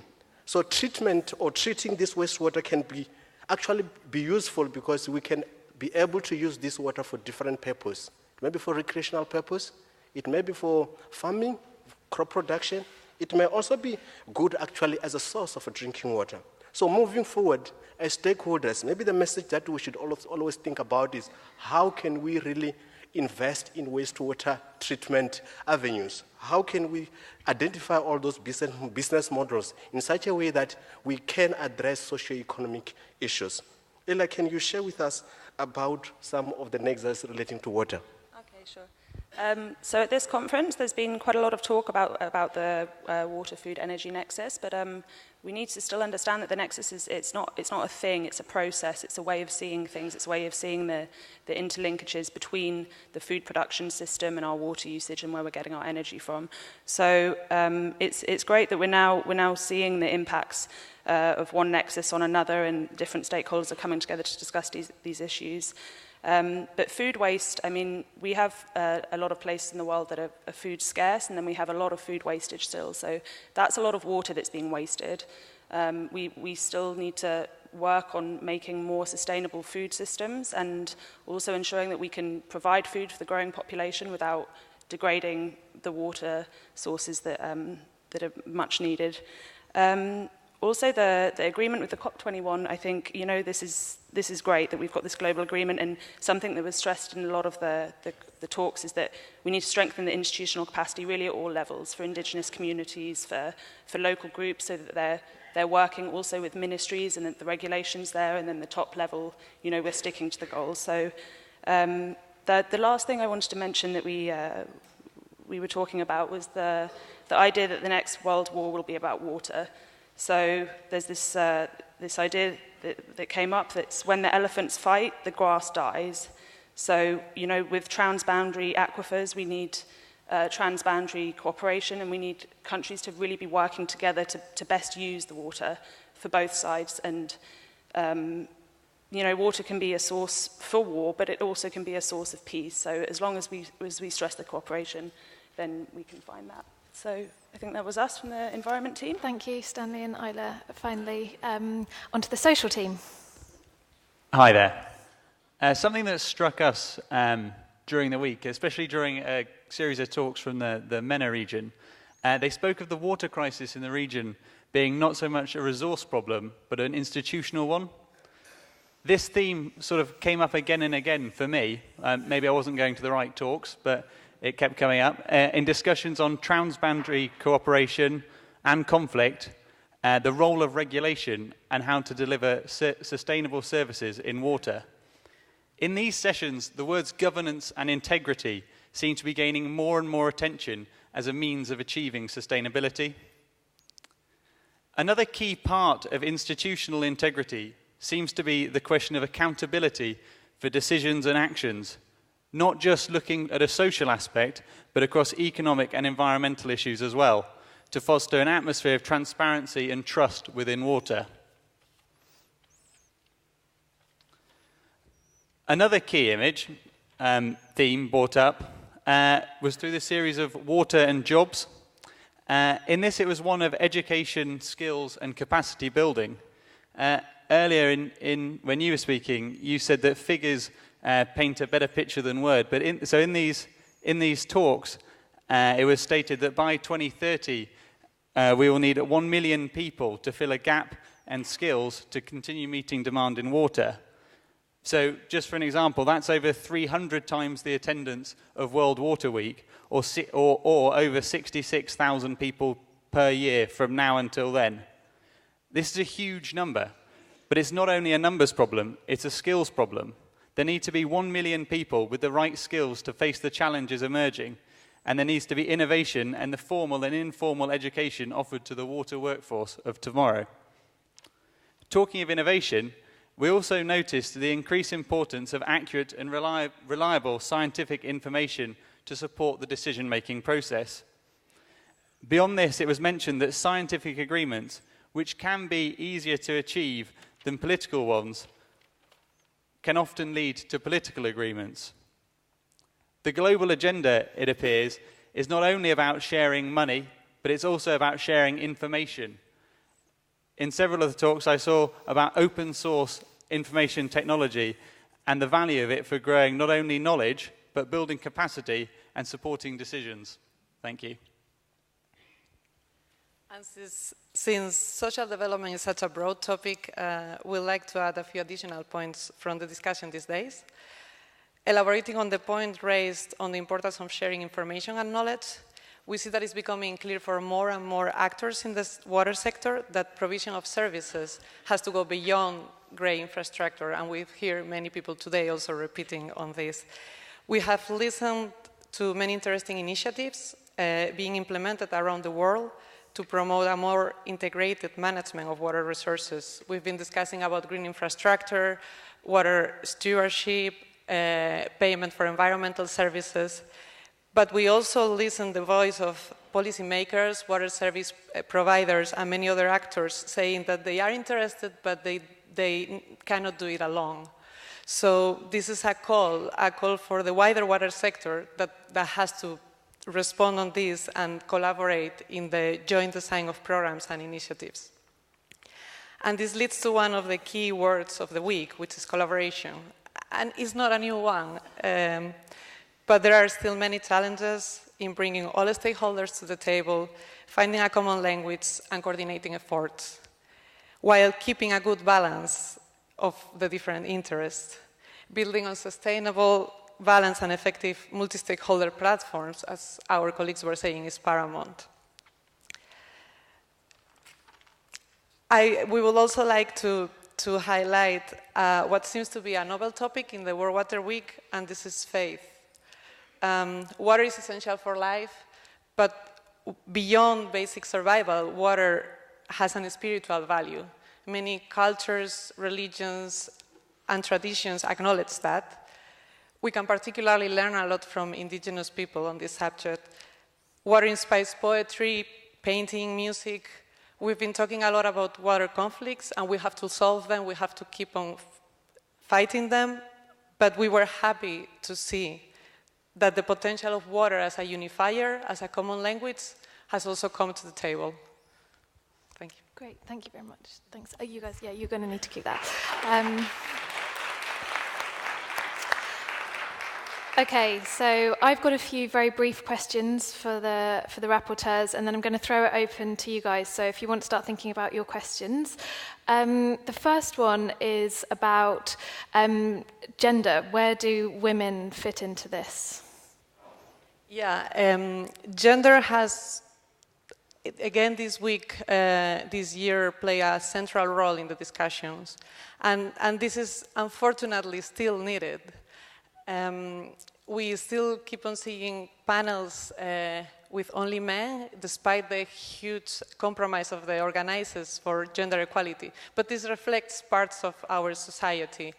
And it is undermining the water sector because it has been proven the potential of gender equality and women participation in many different areas, from the performance of private companies to the success of water and sanitation programs. We keep on talking about innovation, and there's no innovation without diversity, and there's no diversity without meaningful participation. We should cleverly acknowledge and understand the huge contribution that women can do that, and women are ready and are willing to contribute to especially to the decision-making discussions, and I think we will not be being smart enough if we don't take advantage of this and make it real and meaningful. Okay, thank you. I work on the sustainable business section, as I mentioned, so I spend my day thinking about businesses, how they can improve their sustainability. Maybe this is one for the environment team. What, if you had to pick a key thing that you think businesses should be doing to ensure a more sustainable sort of future for water, what would it be? I would probably say that virtual water really has to come into the accounting of corporations and large companies, or all companies. They need to see what the water content that they're using in their products and make sure that that's either reused or that they're replacing it, and they're feeding back some of the profits to infrastructure projects for water. So I think the water reuse is really key. So I was really happy to find out that's the theme of the next conference as well. So yeah, the inclusion of virtual water is a key point, and then also water reuse. Those would be my key points, I think. Great. Stanley? Yeah, I can also support that it is actually important that corporations should think about investing in wastewater reuse and recovery, because that's where the business of water actually is showing the potential for growth. But I think it's actually well known, also from the World Economic Forum, that water insecurity, actually it is a business threat. So actually it's important for the corporations to come on board and be part of the people who are coming up with solution. Yeah. Joe? I actually went to a few talks as well. They were about the water and jobs. So a few of them looked at the supply chain with businesses operating in sort of developing areas, and then also the value chain, so the employees working for them. And it was sort of trying to impart or sort of give the knowledge to the companies of the value of providing wash services for their own employees, sort of to increase productivity, reduce absenteeism, and sort of all round increase the health of the people in the area they're working in. So that was an interesting point. Great, thank you. Anyone else on the panel on that one? Yes, certainly. I think the businesses have the funds that are required to invest in the water sector. I don't think the public sector has enough funds to be able to meet all the demands for investments. Likewise, I think if you look at the enterprises that have reached the most remote parts of the world, they have been successful businesses. They have reached areas that governments still haven't reached. And I think businesses can increase the reach of water services to the poorest of the poor. Also, obviously, if you look at efficiency, I think the businesses, we can learn a lot, and governments can learn a lot from businesses in terms of increasing efficiency. And obviously, the water sector opens up a whole new arena for businesses to create jobs for a lot of the unemployed or underemployed people in the world. Thank you. Torkiel. Yeah, thank you. Well, I've of course been listening, because did these reporters hear the same thing that we heard in the seminars? And as I list what you said, there's a large commonality of messages coming out. So I don't want to mention them all, because there was a lot on stakeholders, and also we now talk about the private sectors and the business as a natural part of the whole scenery. It's not questioned anymore. I know there are a few things, and then that, for example, that we may not have been focused on so much. On contaminants, I'm sure we want to invite Professor Rose next year. She was compelling.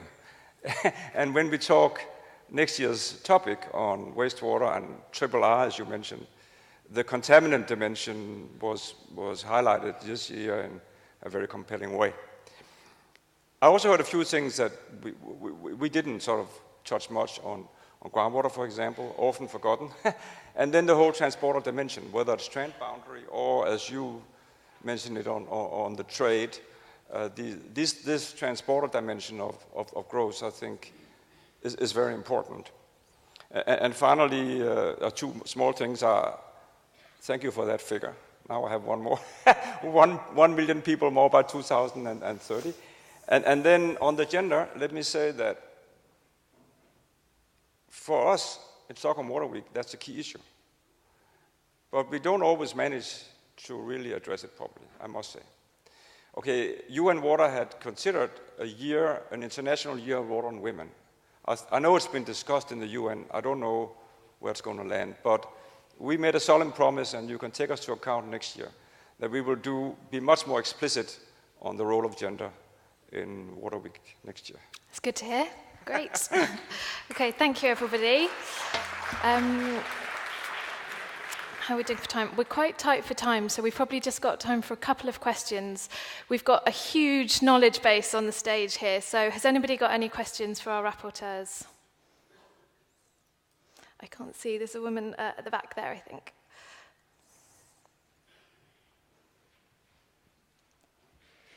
Thank you very much. My name is Nandita Singh. I'm at the Royal Institute of Technology in Stockholm. Thank you very much to the rapporteurs for giving this summary of what all discussions have been going on. From my own attendance in some of these sessions that have gone and from what I've listened to you, I have a question. How much of focus has been there on water communication? Because we are talking about stakeholders, we are talking about sensitizing everyone, because water is everybody's business. And I think that water communication has to be an important focus in our entire approach. So that's a question. And if there has not been enough focus, I would look forward to having a focus on this aspect from next time onwards.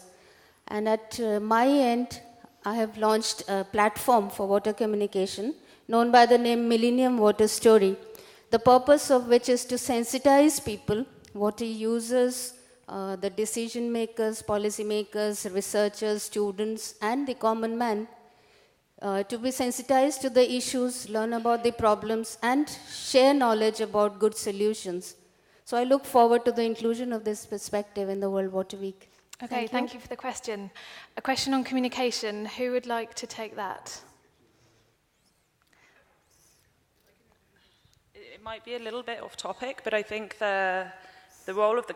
Okay, so we've got the emergence of the carbon market and a lot of these payment for ecosystem service projects now.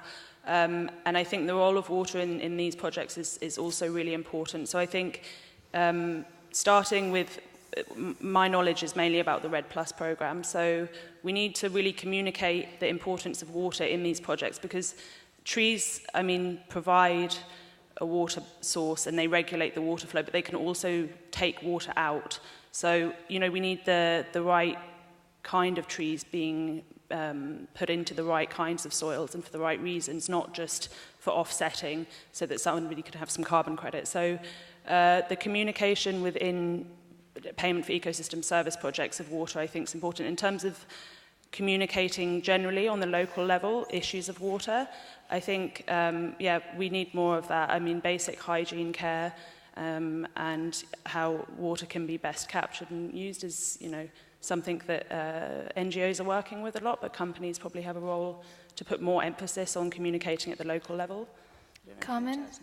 Yes, coming back to irrigation, we are very aware that agriculture is the highest water user, and that in that sense we maybe I think we have to accept the criticism that we have to collaborate more among both sectors, and happily things are moving, and I think that the water and food nexus has established very good platforms already, and we have to look not only at the irrigation level but at the whole food chain, and definitely there has to be more communication, and we have to continue building on these platforms and integrate it and relate every topic in this big issue.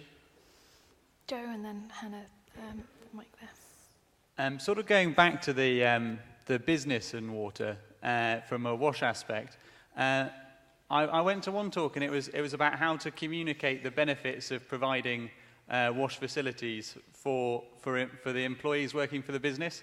And so part of that, they were looking at what methods they could use to communicate this across. And I think the communication is a particularly important thing of the benefits, because sometimes the benefits are more intangible, so they're not as easily quantified. So it's good to have excellent communication processes in place. I think that's a really important point. Hannah? I think One thing that's come up also with the PPPs that have been discussed throughout the week has been the importance of communication with the local community and the people that will be participating in the effects of the business. So there was an excellent case from Sao Paulo where metered water supply was being introduced to the informal favela community on the outskirts of the city, and they were sure to incorporate socio-educational aspects into the development of that project so that the community was aware of the benefits of receiving metered water supply. Chimanda, did you have anything? No, Tokyo. Well, that's one aspect of communication I want to raise, and that is we may be good or bad at communicating, we may be good or bad at using the IT revolution and getting out to people. One thing we are not good at is communicating across. If we take a show of hands in this room, how many people in this room are energy people? How many people in this room are ocean people? How many people in this room represent the other, so-called other SDGs? So I think we have a major communication challenge and problem. I mean, we all in this room know IWRM. Who else knows about IWRM? Yet it's a target. And so the nexus that you mentioned have been extremely helpful in beginning to communicate across those other worlds that use other words and to whom water is critically important. So I think that's where we have a major communication challenge, is to get it across to those outside the water church, so to speak. Okay, some really important points. Clearly a fruitful topic for discussion. One more question from the gentleman there. If you just, sorry, wait for a microphone, thank you. And if you could introduce yourself, that would be great. Yeah, David Benjamin, and I'm here from the United States.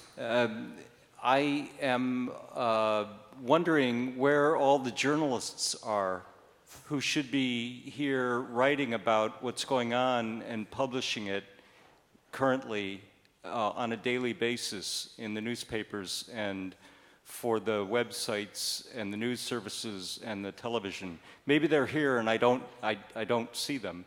But in a conference like this where very important people and institutions are discussing extremely important issues that are going to affect our ability to deal with climate change from today. I know that the journalists are interested in this, so next year I think the journalists should be in the room and they should be being fed this important information. Okay, thank you. That's not really a question for the panel. Oh, it is. Great. Look, Joe has something to say. It's not really an answer to the question, but we've got Tess Riley here from The Guardian, which is one of the UK's biggest newspapers. I don't know who else has been here, but this is just the only person I've met, so that's sort of an answer. Thank you very much. Carmen?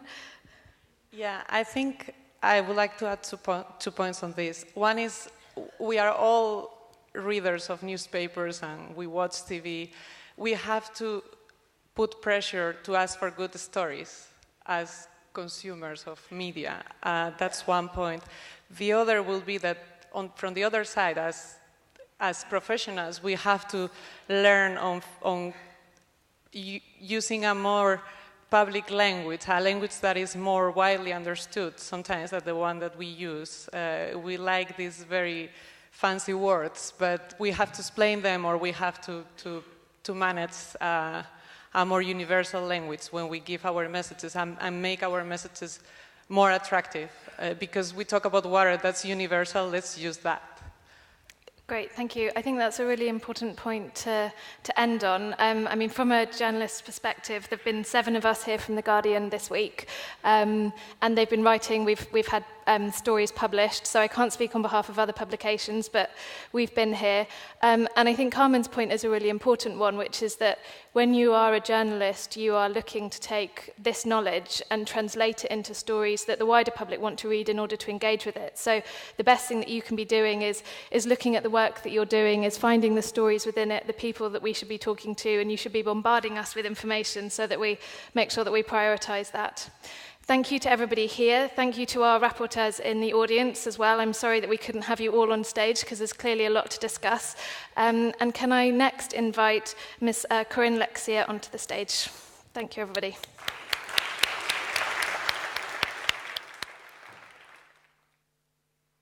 Thank you so much for thanks. Good, I can greet you. Thank you for what you have been doing. Thank you so much. All right. As you know, we have every year since some years back what we call our key collaborating partners. And these are extremely important friends to us that help us to increase knowledge, expand networks, and bring more competence to CIWI when setting up the week and the program on the week. So therefore, we felt it could be appropriate to have those partners to reflect also on what you saw and what you would like to recommend us to think of for the future. And those are the Water Research Commission. It's Designe Nagdo, who will come up to the stage. It's old friend in new form, Anders Bentel, Executive Director of the 2030 Water Resources Group, and it's Anthony Cox, Deputy Director of the Environment Directorate of OECD. So you can choose whatever chair you want here. I think I prefer standing, so. You can stand. This is an experiment. All right? Yep. Feels good? Yeah. Yes, thank you. It's good. So why don't we start with you, Anders? How do you feel? I feel very good. Thank you. Back on stage again here. Yeah. Good to have you back. It's been a while. Yeah? Yeah. So, what have you learned this week, and what would you like to recommend? What is your takeaway from this week? Well, we, the 2030 Water Resource Group, we are a public-private civil society initiative, and working on water resources, as the name suggests. So we're quite, of course, interested in the participation of the water-using private sector in these kind of discussions. And I'm just reflecting back on sort of the old days and when I came on board 2002, there were very few private companies in the Water Week at all. And maybe primarily those that were sort of founders of the Stockholm Water Prize. So we worked quite actively to increase the participation of the private sector in general, and in particular the water-using private sector. And it did increase quite substantially, and you have continued that work. I know that there's an echo, but hope it works okay. But still, today, I think there are far too few of the water-using companies participating in these kind of discussions. By the end of the day, they do use the main water. If you include private sector from the small businessman or woman who is the farmer up to the big multinationals, I mean, they consume 90% of the water, basically. So how many of you represent here a water-using private company? Hands up. I see one. Okay. I What think can we do about that, something. Anders? What can we do about that? You will have to guide us here. Well, I think we could have more of the discussion. Of course, it takes a lot of preparation to engage with them beforehand. They don't just respond to an invitation to come to the Water Week. We need to engage them in the discussion, in preparation, make them more actively taking part in various seminars as co-conveners and so on to get them here. But the other point that I would like to make is around financing, which is, of course, extremely important to all of us and has been discussed. And we know that, I mean, to reach the SDG 6, we require estimates are $114 billion per year. At present, we are at 33 or 32, 35 and so on. Only 3% of the investments in the SDG 6 today comes from the private sector, while they are using 90%. One could even ask, is that really fair? Maybe they should be convinced to invest more. So I think we need to attract and involve also the financial sector. How many does represent the financial sector here today? Hands up. I mean, private sector financing. I see once again one. You're asking Great. tricky questions here, Anders. Well, just to make the point that I think it's important for us to actually to reach out. Do I have time to elaborate on the financing a bit? You do. Yes. Okay. Since I am disturbing you all the time.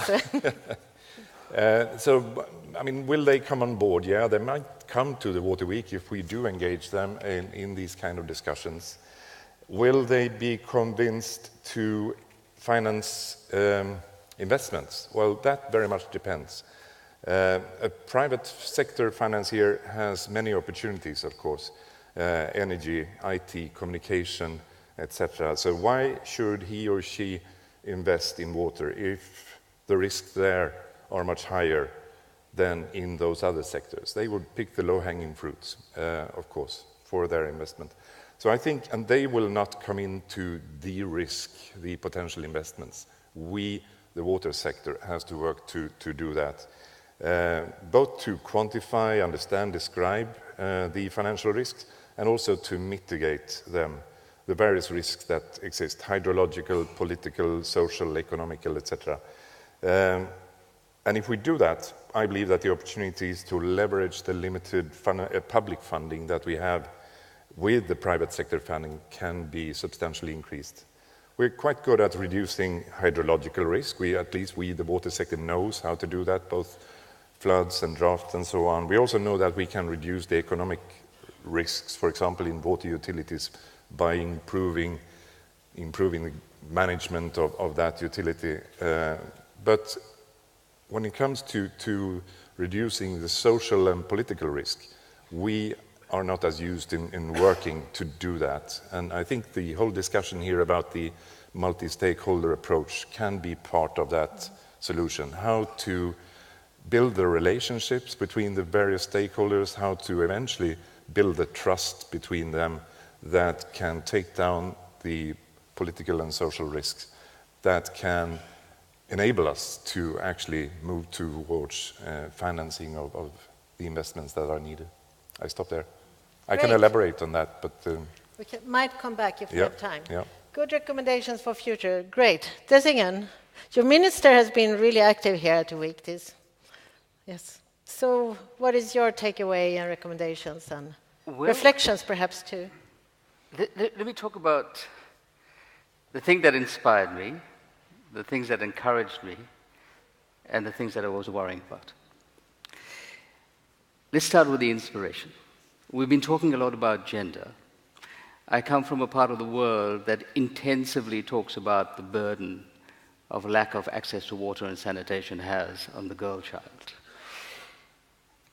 And we talk about it in very negative terms, about an unwieldy burden that we have to carry. My point of inspiration, Karen, was at the prize giving on Wednesday night. There was a beautiful picture of Joan Rose meeting the 3 young girls from Thailand who won the Junior Water Prize. Yes. And surely that tells us something very important. It says that we do have women leadership in the world. We need to expand it. We do have the future leaders in the world in the form of the girl child. And it was also particularly significant around the combination of someone from the developed world almost handing over a baton to the 3 young girls from the developing world. That honestly was my point of inspiration for the week. I think it was absolutely remarkable. But my minister has been very busy in this forum, and the thing about busy ministers is they create a lot of work for the people around them. So, following on what... We've been busy. Yeah, we've been busy, and we're going to be busy. But the point of encouragement that came out of her comments, as well as comments from various other people, is the central role of knowledge and innovation around the pathways that we want to plot out to achieve the SDGs and the developmental agenda. This is absolutely pivotal. For far too long, we were obsessed with the donor-recipient discussion about technology transfer, around exporting solutions. We're now talking much, much more about developing and conceiving and constructing those solutions together, and that is wonderful. We also expanded the envelope around the areas of influence and what influences us. The Deputy Secretary General of the UN started off by talking about life and dignity, which we've been talking about for a long time, but he added the element of peace. And that rapidly expands the conversation because the political barriers around the extension of water is something we are too shy to talk about. And I'm glad it's out there in the open, and I'm glad we're expanding the conversation. The thing that I worry about is I think we're a clever group of people, even if some of us are gray in gray suits already. The problem is that we're not recognizing the nature of the competition that exists out there. SDG 6 does not have any supremacy over any of the others. We are not absorbing sufficiently that very soon from now, we are going to be in a rampant competition with all of the warriors for those other SDGs. We have to get ahead of the game. Water is a beautiful connector. We tell ourselves about this all of the time. We need now to tell everybody else about this. Water constructs the narrative as being the enabling condition that makes the entire suite of the SDGs possible. This is something I think we're going to have to do a lot more of, a lot more frequently, which also means that some of us need to go to fewer World Water Weeks and many more other weeks, and invite many people from those other weeks to come and join us. Those are my opening comments here. Thank you. I think what you raised to the end is really important.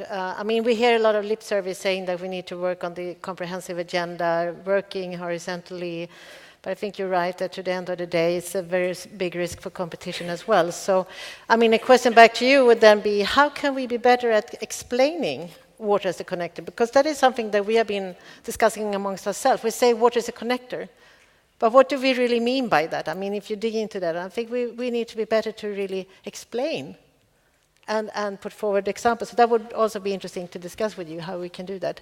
Anthony, I'm sure your boss kept you very busy in the beginning of the week too, as he was here. No doubt about that. Mr. Gurria is a huge champion of water. It's something that is very close to his heart, and it's always very pleasing to have him come along to these kind of events where he I think, imparts a huge energy and enthusiasm to the proceedings. The OECD was very pleased to be a key collaborating partner this year. We co-convened a few seminars here, one on water and growth, water finance, water governance. And I've been coming to the Water Week for a few years now, and it struck me over this period that two themes always sell out crowds here, and increasingly so, becoming increasingly important. One on finance, and one is governance. And I would underscore the points that Anders made about how finance is so central to the whole way in which we're going to move forward on meeting our climate goals, meeting our SDG goals, meeting the Addis Ababa commitments, and trying to ensure that we have enough finance is a major task for both policymakers and the private sector. I think we're making progress on the financing front. We've now got a much stronger idea about the virtuous cycle of water and growth, that good water management and water security can enhance growth, and economic growth can also provide the funds to invest more in water security. But there's still there's a lot of work to be done. I made an analogy in a talk I gave earlier this week about how in the case of water, in the case of financing, the water sector is still toddling along. We're still at toddler stage compared to a sector like the renewable energy sector, which is up and running and really well ahead of the game. So if you look across these sectors, what is missing in the water sector are a few things. One is the water finances are looking for more stable institutions, stronger institutions and more stable institutions.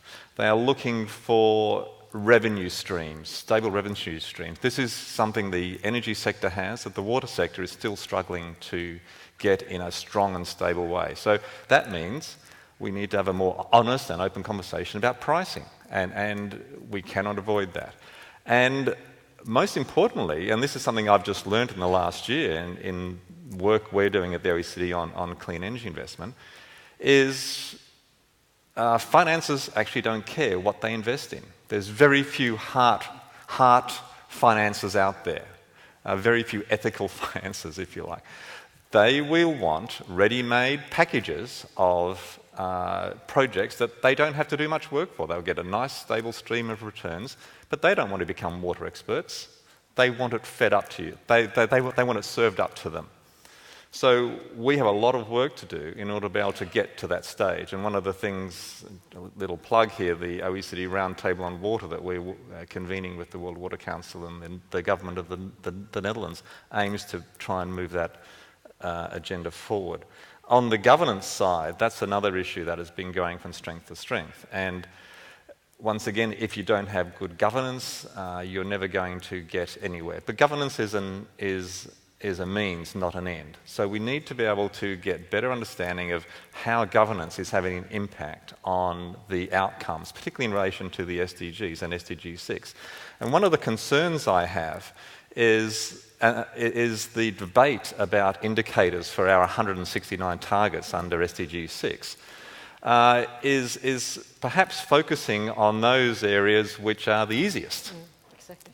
It's where we can easily reach agreement about a number of hydrological indicators, a number of economic indicators. These governance and soft areas are a lot harder to get a handle on. And I think we run the risk of sidelining a very important part of our of the solution if we don't put more effort into better understanding what kind of governance indicators we can do. And once again, a little plug, the OECD is doing a lot of work, and many of you know Aziza Akmush, who's leading our water governance work.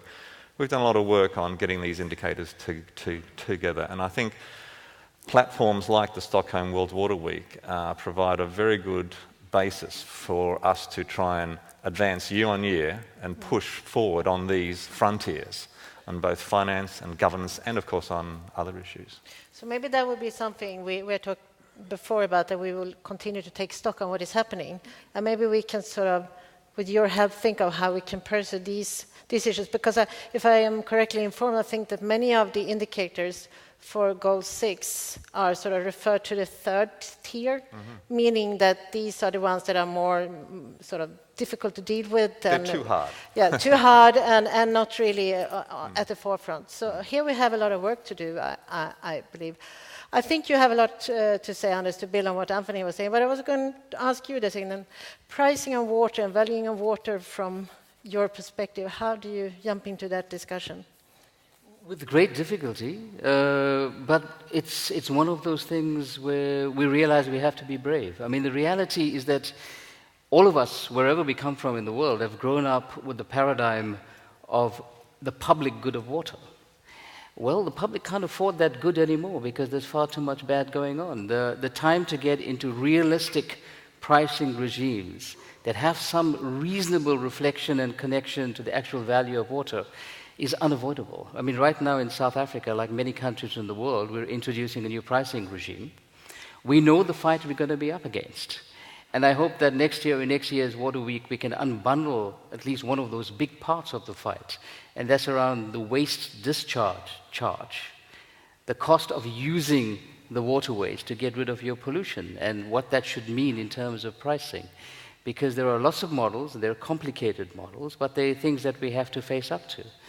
Because the bottom line is that it is not a classical business case of an in and out.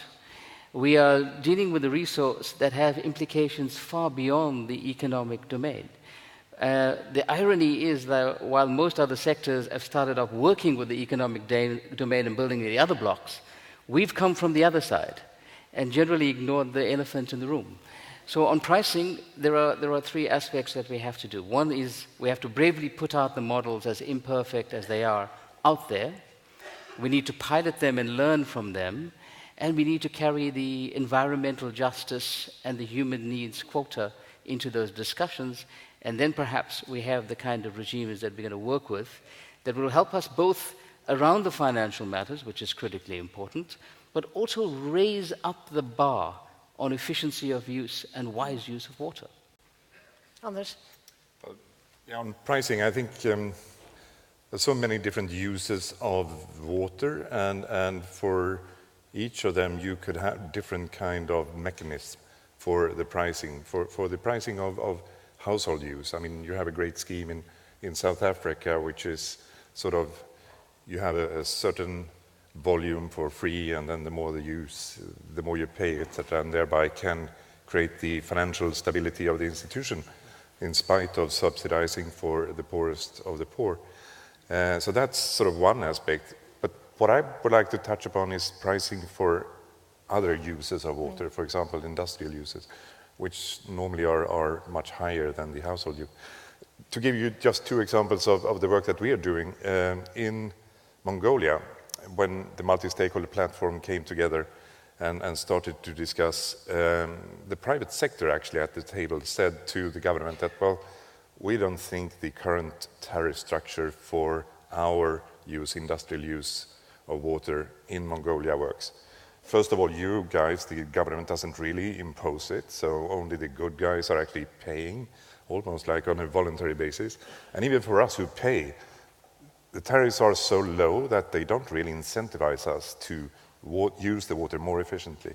So we're willing to work with you to reform the tariff structure.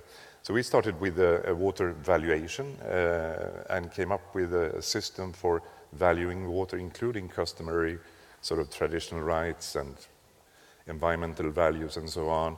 And then based on that, design a new tariff structure for commercial water use, and also economic incentives to reduce discharge of wastewater, etc., that everyone agreed on around the table, civil society, private sector and government, and with higher tariffs than before. And that was, of course, music to the ears for the minister, who had been fighting colleagues in cabinet and lost and had kept the tariffs low. Now she could go back to the cabinet with a new proposal saying, this we have developed now with the private sector. You can't oppose this. I had another, but I stopped there to give you some more time. I'm going to leave the word. This is becoming kind of a cliffhanger to next year, right? So, because we need to discuss this more. So I would say that this is to be continued discussion for next year, right? Because it's really relating to wastewater reuse and circular economy. But Anthony, I'm sure you have a second round, and then I'm going to ask you also to conclude by one recommendation for next week. And I will ask the same question for the two others as well. As an economist, I'm never shy of an opinion on water pricing. It's music to my ears. But I think one of the evolutions I think that has occurred in the last couple of years is that we've moved away from viewing pricing in just the context of water service delivery, of delivering water to a household or to an industry. Now, if we take a look at pricing or financing across the whole water cycle, where we bring in the full range of water users, and as the point was made before, that there's a lot of public good aspects to water, and we can start to think about user charges for flood management, user charges for discharge, user charges for the development of water resources that benefits urban planners. So we have a much broader canvas of policy options now if we start to think across who benefits from water management and who should pay, and then who can afford to pay. I think we have more options now than we did have a few years ago, and they're starting to be thought of as a package of pricing and financing that governments can employ. Thank you very much. And one recommendation, or something that you think we should bring to the table next year? Of course, evidently these discussions, but... Next year, on the with the theme on wastewater and water discharge, reuse, I think what I would recommend is that we have a really good focus on what kind of business models are going to be necessary to make a reality out of increasing the reuse and recycling of water. These have to be integrated business models. We have to have a look at more innovative approaches than we have up to date. Thank you very much. This again. You want the recommendation? Yes. Let me make two. One, a process. We want to improve all the time, so I'm not afraid of criticism. The one thing is that the process thing is that those seminars that worked so very well this year had their own bus stops leading up to this convergence point. And I think that what we need to encourage the broader community of practice to do is adopt that methodology, because it organizes for you to come out with a much more meaningful results when you get to Water Week. The second recommendation is that we are in the space where we're going to start thinking about this global water and sanitation revolution in a much more practical way. And we're talking about technology leapfrogs, infrastructure leapfrogs, even policy and legislative leapfrogs. And in that context, we need to be looking much more at the developing world as the laboratory in which we can try this out at scale. This is critically important. I mean, if I talk about Africa for a moment, it is that continent where we know in 30 years from now we'll have 50 megacities, 3 of which currently exist. So this is the global greenfield site to try out these large-scale pilots. So I would like to invite the whole global community, this partnership, to come and use this laboratory. We've got Africa, we've got Asia, we've got Latin America. Let us use this to recharacterize what 21st century can be for water for the world. Thank you very much. And Anders? Well, firstly, to say that I really appreciate the theme next year. I think it's really important that we address the issues related to, well, wastewater from various sources and the aspects of pollution, which is something that I don't think we have discussed enough in Water Weeks in general and should pay more attention to. So that's great. I think what we need to do is to also develop, as was referred to earlier, the business cases for improved wastewater treatment, reuse, etc. And I say business cases in pluralist because I do believe that there are a number of various sort of business cases that can be made from the different perspectives of different stakeholders. I mean, the government can have one business case for this, the industry can have another one, and so on, and think through these different business cases. And in order to do that, so that's the recommendation then, I think you should include all the international business associations for the various economic sectors. I mean, there's these international business associations for mining industry or pulp and paper and textile and so on, and have them as key collaborating partners and work with them in sort of the discussions about how to organize these great seminars, etc., not the other water organizations. Thank you very much. Fantastic. I mean, it's 10 to 12, and you're still full of ideas and enthusiasm. So thank you very much for coming here.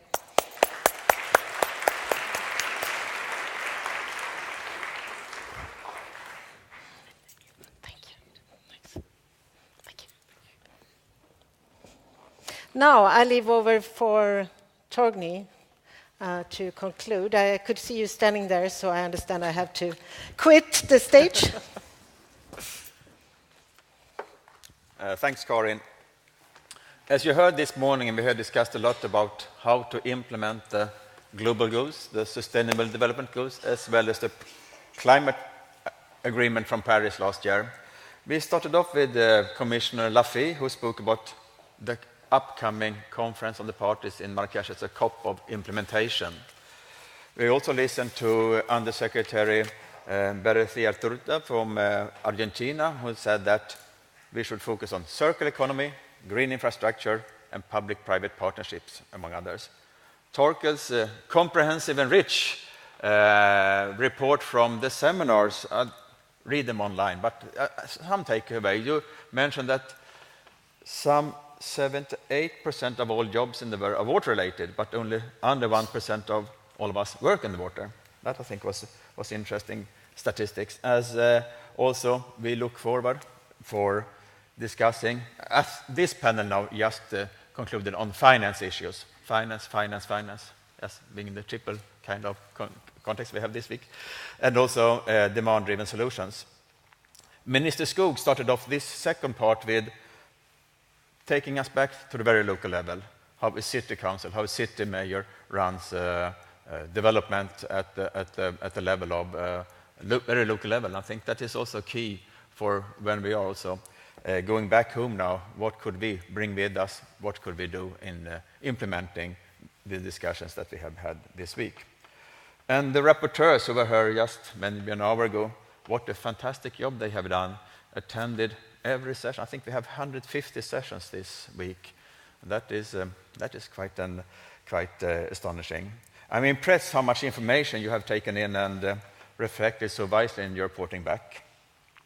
And now finally, Des again, Anders and Antony from our key collaborating partners this year, OECD, the 2030 Water Resources Group, and Water Research Commission of South Africa.